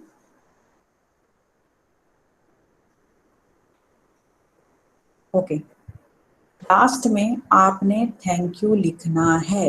कुछ भी हो जाए, आपका थैंक यू मिस नहीं होना चाहिए। किस तरीके से थैंक यू आ रहा है, आपके फुल स्क्रीन पर फिर से लेटर है, देखिए जहां आपने लास्ट खत्म किया है, यहाँ पर आपका थैंक यू है, बिल्कुल एक्सट्रीम साइड में, लेफ्ट साइड में, जहां आपका टू और ये एड्रेस आ रहा है उसी सीक्वेंस में आ रहा है। ठीक है, थैंक यू के बाद फुल स्टॉप नहीं भूलना है। यहाँ थैंक यू लिखेंगे, थैंक यू नहीं लिखेंगे, ING वाला नहीं आएगा, सिंपली से थैंक यू और इसी साइड लिखना। और प्लीज जय हिंद, आई वोंट सजेस्ट कि वो लिखना चाहिए, लोग लिखते हैं, लेकिन ऐसा नहीं होता है कि आपको लिखना ही है, that is optional for you. उसके बाद एक्सट्रीम राइट साइड पे आपका आएगा योर्स फेथफुली के बाद कॉमा, अगेन ये जगह पे कॉमा है, प्लीज याद रखिएगा, योर्स फेथफुली कॉमा, उसके बाद आपको अपना नाम नहीं देना है, ABC, नीचे अपना डेजिग्नेशन देना है, ऑफिसर ऑन स्पेशल ड्यूटी। ठीक है, आपने एड्रेस ऊपर दे दिया है कि आप डिपार्टमेंट ऑफ आर्कियोलॉजिकल सर्वे से हैं, नीचे आप सिर्फ अपना डेजिग्नेशन और नाम देंगे, नाम हमेशा ABC ही रहेगा, कोई नहीं लिख सकते हैं आप अपना नाम। योर्स फेथफुली सबसे सेफ है, सिंसियरली ज्यादातर तब यूज होता है या तो आप अपने सामने वाले को बहुत अच्छे से जानते हो, या फिर अगर वो आपका हाई रैंकिंग ऑफिसर ही हो। अगर लो रैंकिंग हो तो सिंसियरली थोड़ा सा ऑकवर्ड हो जाता है, तो बेटर है, सबसे इजी तरीका है कि आप योर्स फेथफुली ही यूज करें, ये कहीं पे इनकरेक्ट नहीं होगा। अगर किसी को नहीं समझ आया, कोई डाउट है, तो आप प्लीज पूछ सकते हैं। आप मैम ये थैंक यू है, उसको राइट साइड भी लिख सकते हैं या फिर सिर्फ लेफ्ट साइड ही लिख सकते हैं? Left side, left side. Okay, मतलब राइट साइड पे अगर लिखा होगा तो वो गलत होगा? बहुत सारी जगहों पे एग्जामिनर ने उसको अंडरलाइन किया है, तो आई एम श्योर वो गलती की वजह से ही किया गया है। Okay ma'am. हाँ, और किसी के पास कोई क्वेश्चन है प्लीज पूछिए। और मैम ये जो आपने हाँ जी, नाम लिखा है ना, जैसे ABC, उसको मतलब सेंटर में लिखना है, मतलब जो लिखा है आपने पैरेलल लिखा है योर फेथफुली के नीचे, तो उसको बीच में सेंटर में भी लिख सकते हैं? हाँ बिल्कुल लिख सकते हो, सेंटर में भी लिख सकते हो, इसके बिल्कुल सीक्वेंस में भी चल सकते हो। Okay ma'am. ओके मुकेश, आपको क्लियर है? प्लीज ये बात समझिए, हेजिटेट मत करना कि दूसरे को समझ आ गया तो मुझे भी आ गया होना चाहिए, ऐसा कोई रूल नहीं है। अगर आपको नहीं समझ आया, कोई डाउट है, आप प्लीज पूछ सकते हैं। मुकेश आपको क्लियर है? Ma'am hello. हाँ जी मैम यहाँ पे ऊपर एड्रेस फील्ड में डिपार्टमेंट ऑफ ESI लिखा है, तो फिर वहाँ पे शॉर्ट नेम है, तो मार्क्स नहीं कट सकते हैं? नहीं, नहीं कटेंगे, क्योंकि आप देखिए आपके क्वेश्चन में भी ऐसा ही दे रखा था, ये क्वेश्चन GPSC का ही है, ठीक है, और उसमें ASI दिया हुआ है। अगर नहीं दिया होता तो फिर? अगर नहीं दिया है तो भी कटने नहीं चाहिए, अगर आपको उसका पता है शॉर्ट फॉर्म, अगर आपको उसका पता है कि किस तरीके से लिखा जाता है तो नहीं कटेंगे। ओके। हाँ हाँ जी, किसी और के पास कोई क्वेश्चन है प्लीज पूछिए। निकुंज, मुकेश, सौरभ, सबको क्लियर है? Yes ma'am. हाँ जी, ओके, कोई डाउट नहीं है। उर्वी?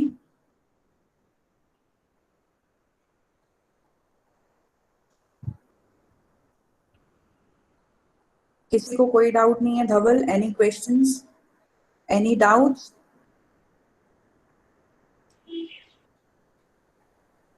ओके, ऑलराइट, ठीक है। तो अब हम क्या करते हैं, आपको टास्क दिया जाएगा कि आपको इस अंडरस्टैंडिंग के बेसिस पे एक लेटर करना होगा। उससे पहले थोड़े से पॉइंट्स के ऊपर बात करते हैं हम, जो जरूरी है अपने ध्यान रखने के लिए।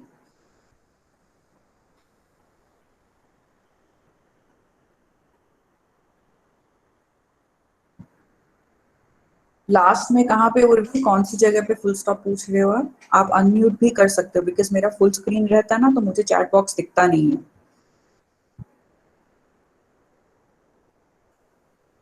फुल स्टॉप कहाँ पे पूछ रहे हो उर्वी? ऑफिसर ऑन ड्यूटी, नहीं, कोई फुल स्टॉप नहीं आएगा। अभी आपको बोला बहुत ध्यान से फॉर्मेट को देखना, फुल स्टॉप नहीं है, ऑफिसर के नाम के बाद भी नहीं और उसकी डेजिग्नेशन के बाद भी नहीं। Okay, points to keep in mind. कभी भी हम अगर लेटर लिख रहे हैं, हम ये नहीं कहेंगे ऐसा करना चाहिए। शुड और मस्ट, ये दोनों को सजेशन में कभी भी यूज मत करना, प्लीज याद रखना। हमने बात करी, हम कुड यूज कर सकते हैं, कैन यूज कर सकते हैं, मे यूज कर सकते हैं। इससे क्या होता है, हम सामने वाले को कह रहे हैं कि ऐसा कर सकते हैं, हम सामने वाले को ये नहीं कहेंगे कि ऐसा कर लो, नहीं। क्यों? हमारा सीनियर रैंकिंग ऑफिसर है। फॉर्मल एंड पोलाइट लैंग्वेज बहुत जरूरी है, जितना फॉर्मल, जितना तरीके से लिखोगे उतना अच्छा रहता है। पंक्चुएशन मार्क्स के ऊपर प्लीज ध्यान दीजिएगा, स्पेशली 2 के बाद तो कोई कॉमा नहीं आएगा, गलती से भी मत लिखना, क्योंकि पता नहीं क्यों एग्जामिनर की नजर बहुत जल्दी पड़ती है इसके बाद कि 2 के बाद कॉमा क्यों आ गया। ऑलराइट, उसके बाद इंट्रोडक्शन जो है उसको कन्वे करना पड़ेगा, पर्पस आपके लिखने का, that is you are responding and you are thanking for the opportunity. ठीक है, उसके बाद जब मेन डिटेल्स की बात हो रही है, हम डिटेल्स उसके अंदर जो हम मैटर की बताना चाहते हैं उसको कम्युनिकेट करेंगे, वो लिखेंगे। Right, the closure of the letter should end with any of the following, चाहे वो रिक्वेस्ट हो, होप हो या असिस्टेंस हो। ठीक है, यानी कि आपसे रिक्वेस्ट करना चाहता हूँ कि ऐसा कर दीजिए, मैं आपसे उम्मीद करता हूँ, या मुझे असिस्टेंस की जरूरत है। ठीक है, हमेशा बहुत सेफ होकर चलो, अपने लेटर को 3 पैराग्राफ्स में बांटो। ठीक है, आपके 3 पैराग्राफ्स रहेंगे तो बहुत सेफ होकर चल सकोगे, कोई दिक्कत नहीं आएगा, क्योंकि आपको वो क्लियर रहेगा कि आपको क्या करना है।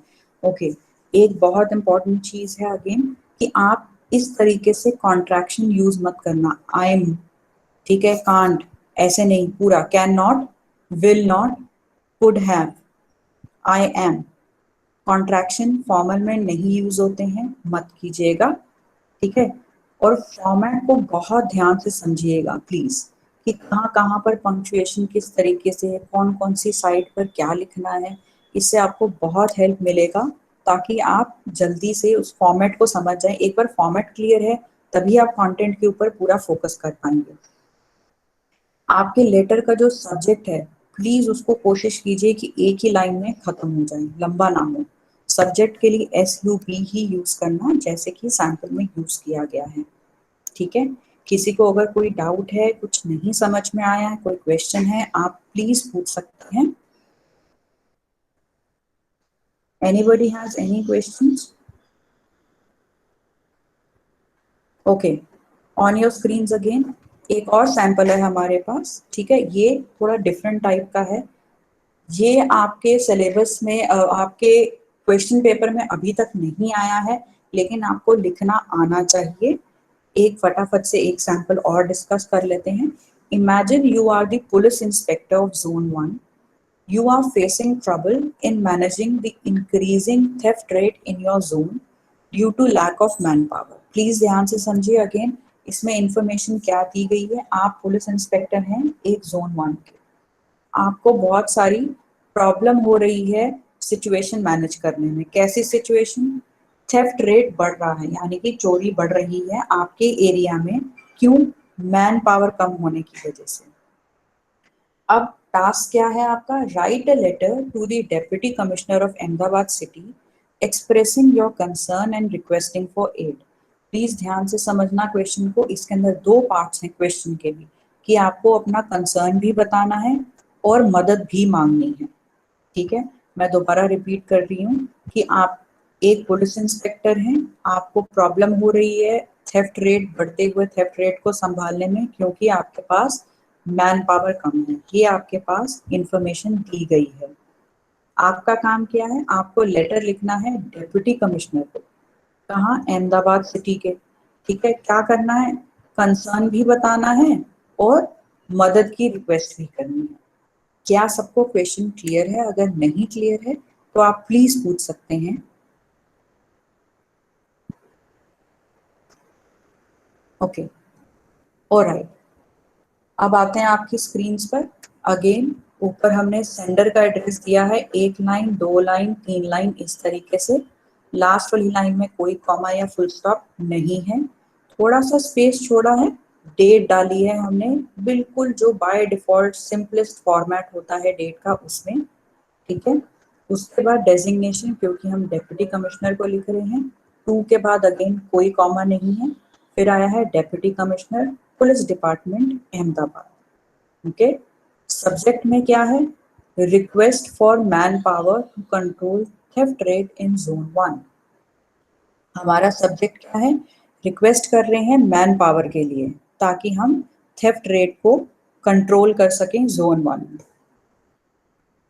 ओके, रिस्पेक्टेड सर आशीष, आपका क्वेश्चन जो था ये एस, क्योंकि टाइम की कमी है मैं आपसे यहाँ पर एक्सरसाइज नहीं करा पा रही हूँ। एस जो है आपका कैपिटल होना चाहिए, राइट? जी जी जी। अब एक तरीका और है लिखने का। Through this letter I would like to draw your kind attention towards the increasing theft rate in zone 1। Ashish, last time आपने ये बताया था कि हम ये कर सकते हैं। ठीक है, अब क्या है, जब हम किसी की अटेंशन ड्रॉ करना चाहते हैं तब करना चाहते हैं जब सामने वाले को कंसर्न नहीं पता, हम उसको कंसर्न बता रहे हैं। बहुत ध्यान से एक चीज को समझना, आपका आंसर उस टाइम जो आपने यूज करा वो गलत नहीं था, लेकिन सिचुएशन के हिसाब से वो सही नहीं था। इस सिचुएशन में जहां पर हमें कहा गया हमें पहले कंसर्न बताना है, उसके बाद मदद मांगनी है, तो जब भी हमें कंसर्न बताना है, उसकी और उनका ध्यान ले जाना है, तो हमें लेटर को इस तरीके से शुरू करना पड़ेगा कि इस लेटर के जरिए मैं आपका ध्यान इंक्रीजिंग थेफ्ट जो हो रहा है हमारे जोन में उसकी तरफ ले जाना चाहता हूँ। ठीक है, ये आपका इंट्रोडक्शन है, introduction of the issue.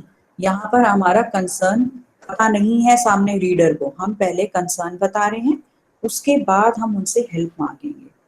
Concern second paragraph क्या होगा? हमने बात करी थी लास्ट में भी कि हम डिटेल्स शेयर करते हैं मैटर की, तो यानी कि इसमें भी हम क्या बात करेंगे? हम अपने कंसर्न को डिटेल में बताएंगे। ठीक है, ओके। कोई बता सकता है कि अगर इसके कंसर्न्स बताने हो तो हम क्या बता सकते हैं? Would anybody like to share? चेतन, आप शेयर करोगे? अगर ये सिचुएशन है, आपको लिखना है, तो आप क्या करोगे? Ma'am, I can give numbers of theft in last 1 year or 1 month, like 30 cases registered in last All 1 right. month. Okay. Okay. What else will you write in the letter? Closure नहीं, supporting details में और क्या दोगे? Ma'am, मैं ये भी कह सकता हूँ कि staff in my police station is very low, they are working very hard. और ओवर टाइम के बारे में लिख सकता हूँ कि ओवर ड्यूटी भी कर रहा है, तो स्टाफ मेरा काम है, तो स्टाफ मुझे प्रोवाइड कर सकते हैं उस हिसाब से। ऑलराइट, ठीक है। और कोई शेयर करेगा? निकुंज, क्या कर सकते हैं हम यहाँ पर?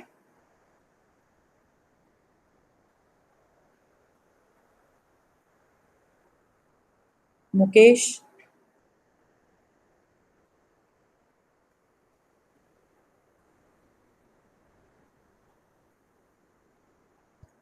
मुकेश आप शेयर करना चाहेंगे? आशीष आप शेयर करना चाहेंगे? जी मैडम, हाँ जी। एक्चुअली एक थेफ्ट के जो 2-3 इश्यूज हो रहे हैं या इंसिडेंट्स बने हुए हैं, वो केस स्टडीज के तौर पे एक आध दो केस स्टडीज कोई बड़ा थेफ्ट हुआ हो, या हेल्थ इम्पैक्ट्स जो अपने सबऑर्डिनेट्स या एम्प्लॉइज है उनके हेल्थ इम्पैक्ट्स के बारे में बता सकते हैं। हेल्थ इम्पैक्ट मतलब किस तरीके से? उनको स्ट्रेस ज़्यादा हो रहा है, ज़्यादा ओवरलोडेड ड्यूटी है उनकी, तो उनका ओके स्ट्रेस और उनका आउटपुट जो है उनकी ड्यूटी में, इस वजह से वो आउटपुट नहीं मिल रहा है प्रॉपर जो मिलना चाहिए। ऑलराइट, ठीक है। शिल्पा, आप शेयर करोगे?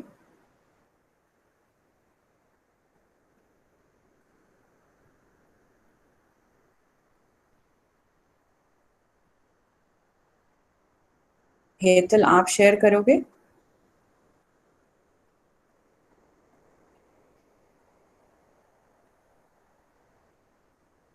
गीता, आप?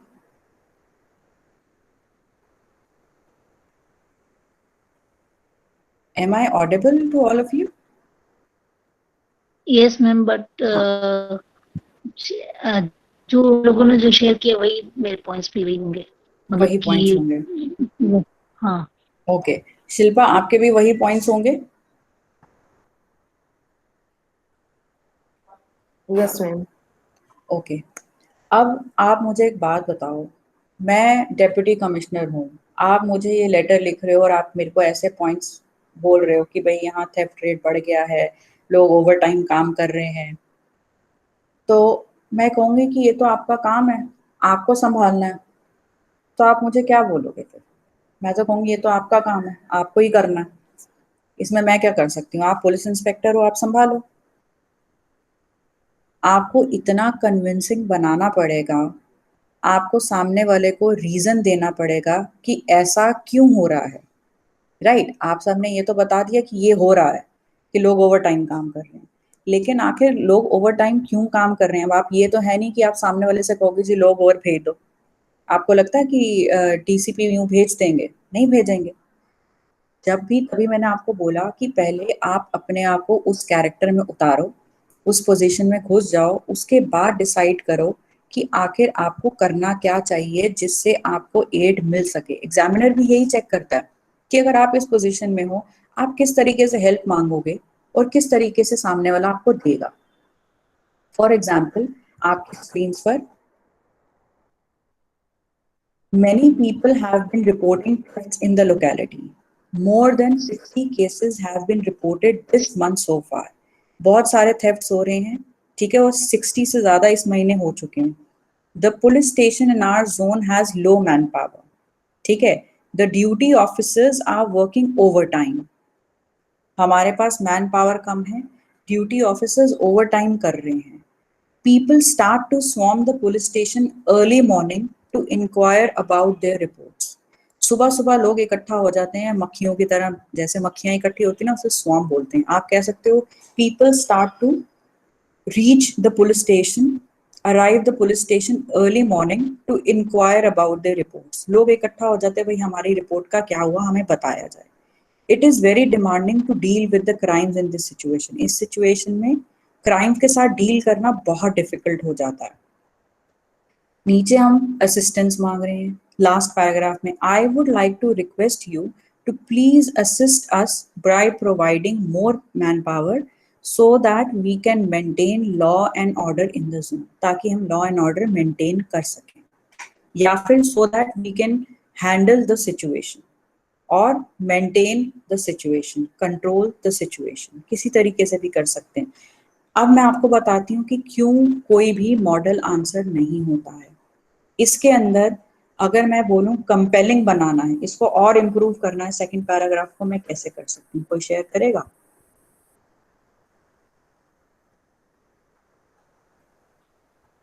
Anybody would like to share?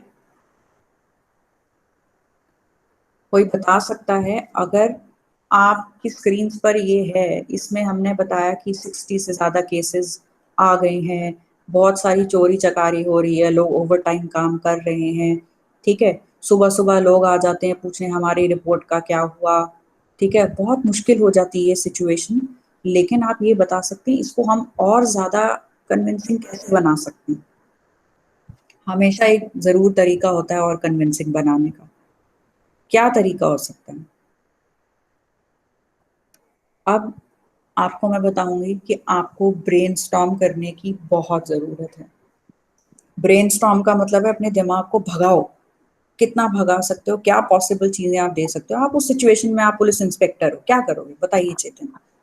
Madam ऐसा कुछ लिख सकते हैं कि जो पीपल है वो बाहर आके प्रोटेस्ट करना चालू कर दिया है, या उस हिसाब से कि हमारे रिपोर्ट्स का मतलब कि 3-4 महीना हो गया है, अभी तक मिला नहीं है रिपोर्ट्स हमें, उस लाइन पे कुछ। अच्छा, तो आप पुलिस इंस्पेक्टर हो, आप करके आ रहे हो, ये तो आपका काम है, कह मैडम सकती हूँ ना मैं। जी, बट अगर स्टाफ ही नहीं है तो किस हिसाब से करेंगे? एग्जैक्टली तो आपको कन्विंसिंग बनाने के लिए चेतन क्या करना है, आपको बताना है कि आपका स्टाफ कहाँ है, क्यों कम है। आप ये तो कह नहीं सकते एम्प्लॉयमेंट और खोल दो जी, वैकेंसीज खोल दो। आप क्या कहोगे, क्या कह सकते हो, क्या रीजन दे सकते हो? सौरभ ट्राई करोगे, क्या रीजन दे सकते हो डेप्यूटी कमिश्नर को कि हमें वो। हाँ मैम। हाँ जी।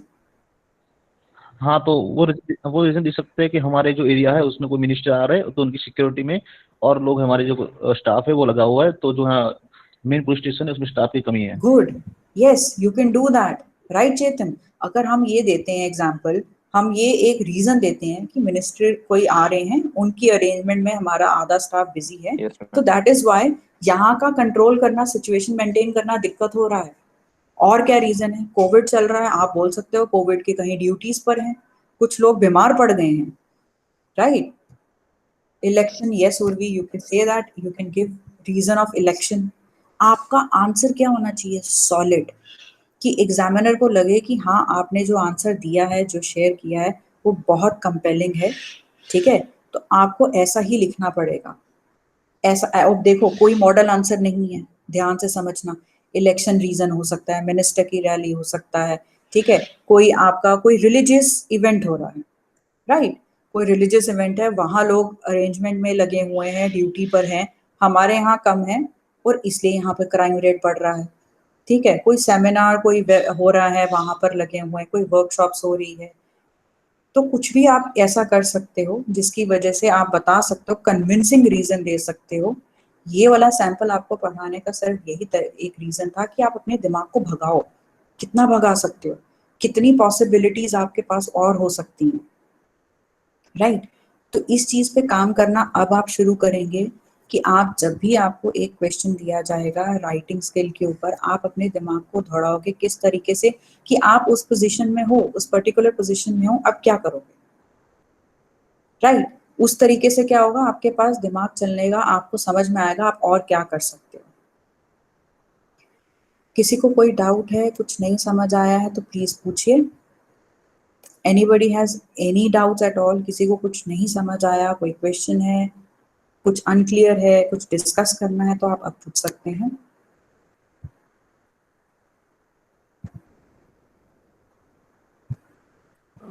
मैडम। हाँ जी।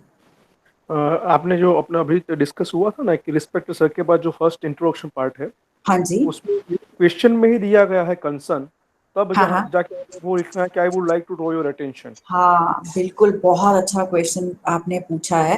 देखो, इसमें कंसर्न इंफॉर्मेशन किसके पास है? आप कौन हो? Police inspector. इंफॉर्मेशन किसके पास है? आपके पास। जी।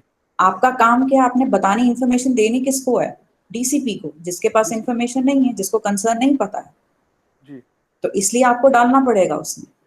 Okay okay. और उसके समझ अगले गए ना? क्वेश्चन में, जी मैडम, और अगले हाँ क्वेश्चन में जो था एएसए वाला क्वेश्चन, तो उसमें हाँ ऐसी हाँ कोई सिचुएशन नहीं थी और हाँ, क्वेश्चन में नहीं था, वो डिमांड नहीं थी क्वेश्चन की, इसलिए आपने उसमें डाला नहीं था। एग्जैक्टली, तभी मैंने कहा क्वेश्चन के हमेशा दो पार्ट्स होते हैं। उन दो पार्ट्स को अगर आप समझ जाओगे, आपका 50% काम हो गया। आपको कंफ्यूजन नहीं होगा कि आप क्या लिख रहे हो, ठीक है। आपको पता होना चाहिए इन्फॉर्मेशन क्या दी गई है, आप कौन हो और आपके पास क्या इन्फॉर्मेशन है। क्या सामने वाले को आपने यही इन्फॉर्मेशन देनी है कि उसको जरूरत है बताने की, ये आपको क्वेश्चन में क्लियर कर दिया गया है। इसलिए क्वेश्चन को समझने में अगर आप गलती नहीं करेंगे तो आपका 50% काम हो गया। यहाँ पर हम लोग गड़बड़ कर देते हैं, बस लिखे जा रहे हैं, लिखे जा रहे हैं कि एग्जैक्टली क्वेश्चन में क्या कराया गया वो नहीं पता। ये क्या होता है, ये ना रटने वाला पंगा भी होता है कईयों के साथ, ठीक है। हम लोग क्या करते हैं, हम चाहते हैं कि एक आंसर हमें मिल गया, एक फॉर्मेट, एक सैंपल मिल गया, ये बहुत अच्छा लग रहा है। वही बात है मॉडल आंसर, हम मॉडल आंसर को देखते हैं, ये स्टार्ट ऐसे हुआ था, हमें इसको ऐसे ही रखना है। नहीं, आप सिचुएशन को समझो, आप बहुत अच्छा लिख पाओगे, बहुत सिंपल लैंग्वेज में लिखो, कोई दिक्कत नहीं है, लेकिन करेक्ट लिखो,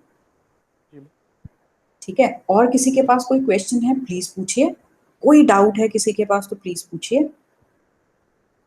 शिल्पा, आपको क्लियर है? Yes ma'am. गीता, शिल्पा, कोई डाउट है किसी तरीके का? No ma'am. सब समझ में आ गया? चेतन? Yes ma'am. ठीक है। अब मैं आप सबसे रिक्वेस्ट करूंगी कि इस सिमिलर लाइंस पे, ठीक है, इस सिमिलर लाइंस के ऊपर जो आपने आज लेक्चर में समझा है, इसके ऊपर अगर आपने कोई क्वेश्चन की प्रैक्टिस पहले कर रखी है, आप उसको एडिट करेंगे। जब आप अपने ही काम की करेक्शन करते हैं, वो आपको कभी भूलेगी नहीं। तो याद रखना, जो आपने आंसर मेरे पास क्लास में आने से पहले किया, उसको आप किस तरीके से लिख सकते हैं, एडिट कर सकते हैं, उसके ऊपर काम कीजिए। आप हर रोज एक पैरामीटर ऐड करते जाएंगे। जब जब मेरे साथ काम करेंगे, हर लेक्चर में आपका एक पैरामीटर ऐड होता जाएगा कि इसके बेसिस पे मुझे अपना आंसर दोबारा से चेक करना है। जब आप अपना आंसर पहली बार खुद चेक करेंगे, आपको याद रहेगा कि आपने कौन सी गलती की थी, वो कभी भूलेगी नहीं और नेक्स्ट टाइम वो रिपीट नहीं होगी। उसके बाद वो आंसर आप मुझे भेजेंगे और जो भी मेरे पास फीडबैक होगा, जहाँ भी मुझे लगेगा कि यहाँ आप और इम्प्रूव कर सकते हैं और स्कोर कर सकते हैं, वो मैं आपसे शेयर करूंगी। आपके लिए आज का जो क्वेश्चन है वो ये रहेगा, जो मैं आपको टेलीग्राम में डाल दूंगी ताकि आप लोग इसके ऊपर काम कर सकें। इसको काम करने के बाद आप अपने टेलीग्राम ग्रुप में डालना चाहे वहां डाल सकते हैं, अलग से डालना चाहे तो अलग से डाल सकते हैं। ग्रुप में डालने में कोई दिक्कत नहीं है, प्लीज समझिए, आपको कोई जज नहीं कर रहा है, यहाँ सब इम्प्रूवमेंट के लिए हैं, ठीक है? तो प्लीज इस चीज का ध्यान रखिए, ये क्वेश्चन उसी बेसिस पे करना कि अपने आप को उस सिचुएशन में रखना। और एक बात याद रखना कि आपका आंसर वर्ड लिमिट में रहे। 150 वर्ड्स मींस 150 से 160, 160 के बाद ना हो। आप किस तरीके से इस पे काम कर सकते हैं, टेंटेटिव लगा के चलिए कि पहला पैराग्राफ जो है 20 से 30 वर्ड का होगा, लास्ट भी 20 से 30 का होगा। आपका जितना कंटेंट है, यानी कि आपका सब्जेक्ट के अंदर भी आप जो लिख रहे हो, एड्रेस के अंदर भी लिख रहे हो, वो भी वर्ड काउंट होता है। उसको भी हम 20 वर्ड मानकर अगर रफली चलते हैं, तो आपके पास सिर्फ अप्रोक्सीमेटली 100 वर्ड बचते हैं, 90 से 100 वर्ड जो आपको मिडल वाले पैराग्राफ में यूज करने हैं, ठीक है? तो आप ये याद रखिए कि आपका जो मिडल पैराग्राफ है वो 80 से 90 वर्ड्स तक का रहेगा, तो आपका बिल्कुल वर्ड लिमिट में रहेगा। ऊपर का तो 20-30 ही होगा, नीचे का भी 20-30 ही होगा। तो मेजर जो बीच का पार्ट है उसे हम 80 से 90 में कंट्रोल करके चल सकते हैं, ठीक है? प्लीज ये चीज को प्रैक्टिस करने के लिए जब आप ये क्वेश्चन लिखेंगे, अटेम्प्ट करेंगे, आप अपने फोन के अंदर अपना स्टॉप वॉच को ऑन करेंगे। स्टॉप वॉच के अंदर आप क्या करेंगे कि जब आप आंसर पूरा कंप्लीट कर लेंगे, टाइम पे ध्यान नहीं देना है पहली बार में, प्लीज ध्यान रखिए, टाइम पे ध्यान नहीं देना है। पहला काम आपका है, आप जब अपना पेन पकड़ते हो तब से स्टॉप वॉच स्टार्ट कीजिए, एंड करने तक स्टॉप वॉच हिट कीजिए और अपने पेपर के अंदर लिखिए कि आपको कितना टाइम लगा। हमें उस चीज के ऊपर भी साथ साथ वर्क करना होगा, वर्ड लिमिट पे भी और टाइम मैनेजमेंट पे भी। तो इसलिए आपको अभी सिर्फ इनिशियल स्टेज में सिर्फ आपको स्टॉप वॉच यूज करनी है, जहां पर आप देख रहे हैं कि आपको कितना टाइम लगा। फिर हम उसको धीरे धीरे किस तरीके से मैनेज करना है, कंट्रोल करना है, उस पर काम करेंगे। तो आप जब भी अपना आंसर ये अटेम्प्ट करेंगे, साथ में प्लीज लिखिए कितना टाइम आपको लगा ये आंसर अटेम्प्ट करने में। ये क्वेश्चन मैं आपके टेलीग्राम में डाल रही हूँ, ग्रुप में हैं। किसी को कोई डाउट है, किसी को कोई क्वेश्चन है, आप प्लीज पूछ सकते हैं।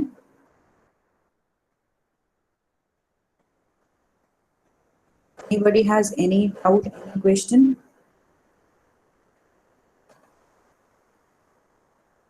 Okay.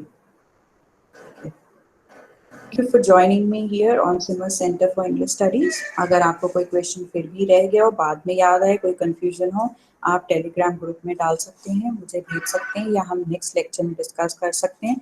नेक्स्ट लेक्चर हमारा फ्राइडे को रहेगा, same time 7:30 in the morning. उस दिन हम डिस्कस करेंगे use of articles and determiners. मैं कोशिश करूंगी कि ऐसा रहे कि एक फॉर्मेट एक ग्रामर चले, ताकि आपको बहुत ज़्यादा हैवी भी ना हो और ग्रामर एक साथ भी ना पढ़नी पड़े। अगर किसी को कोई प्रॉब्लम हो, कोई इशू हो कंसर्निंग कुछ भी, आप हमेशा मुझे क्वेश्चन कर सकते हैं, डाल सकते हैं, ठीक है? Thank you very much for joining me.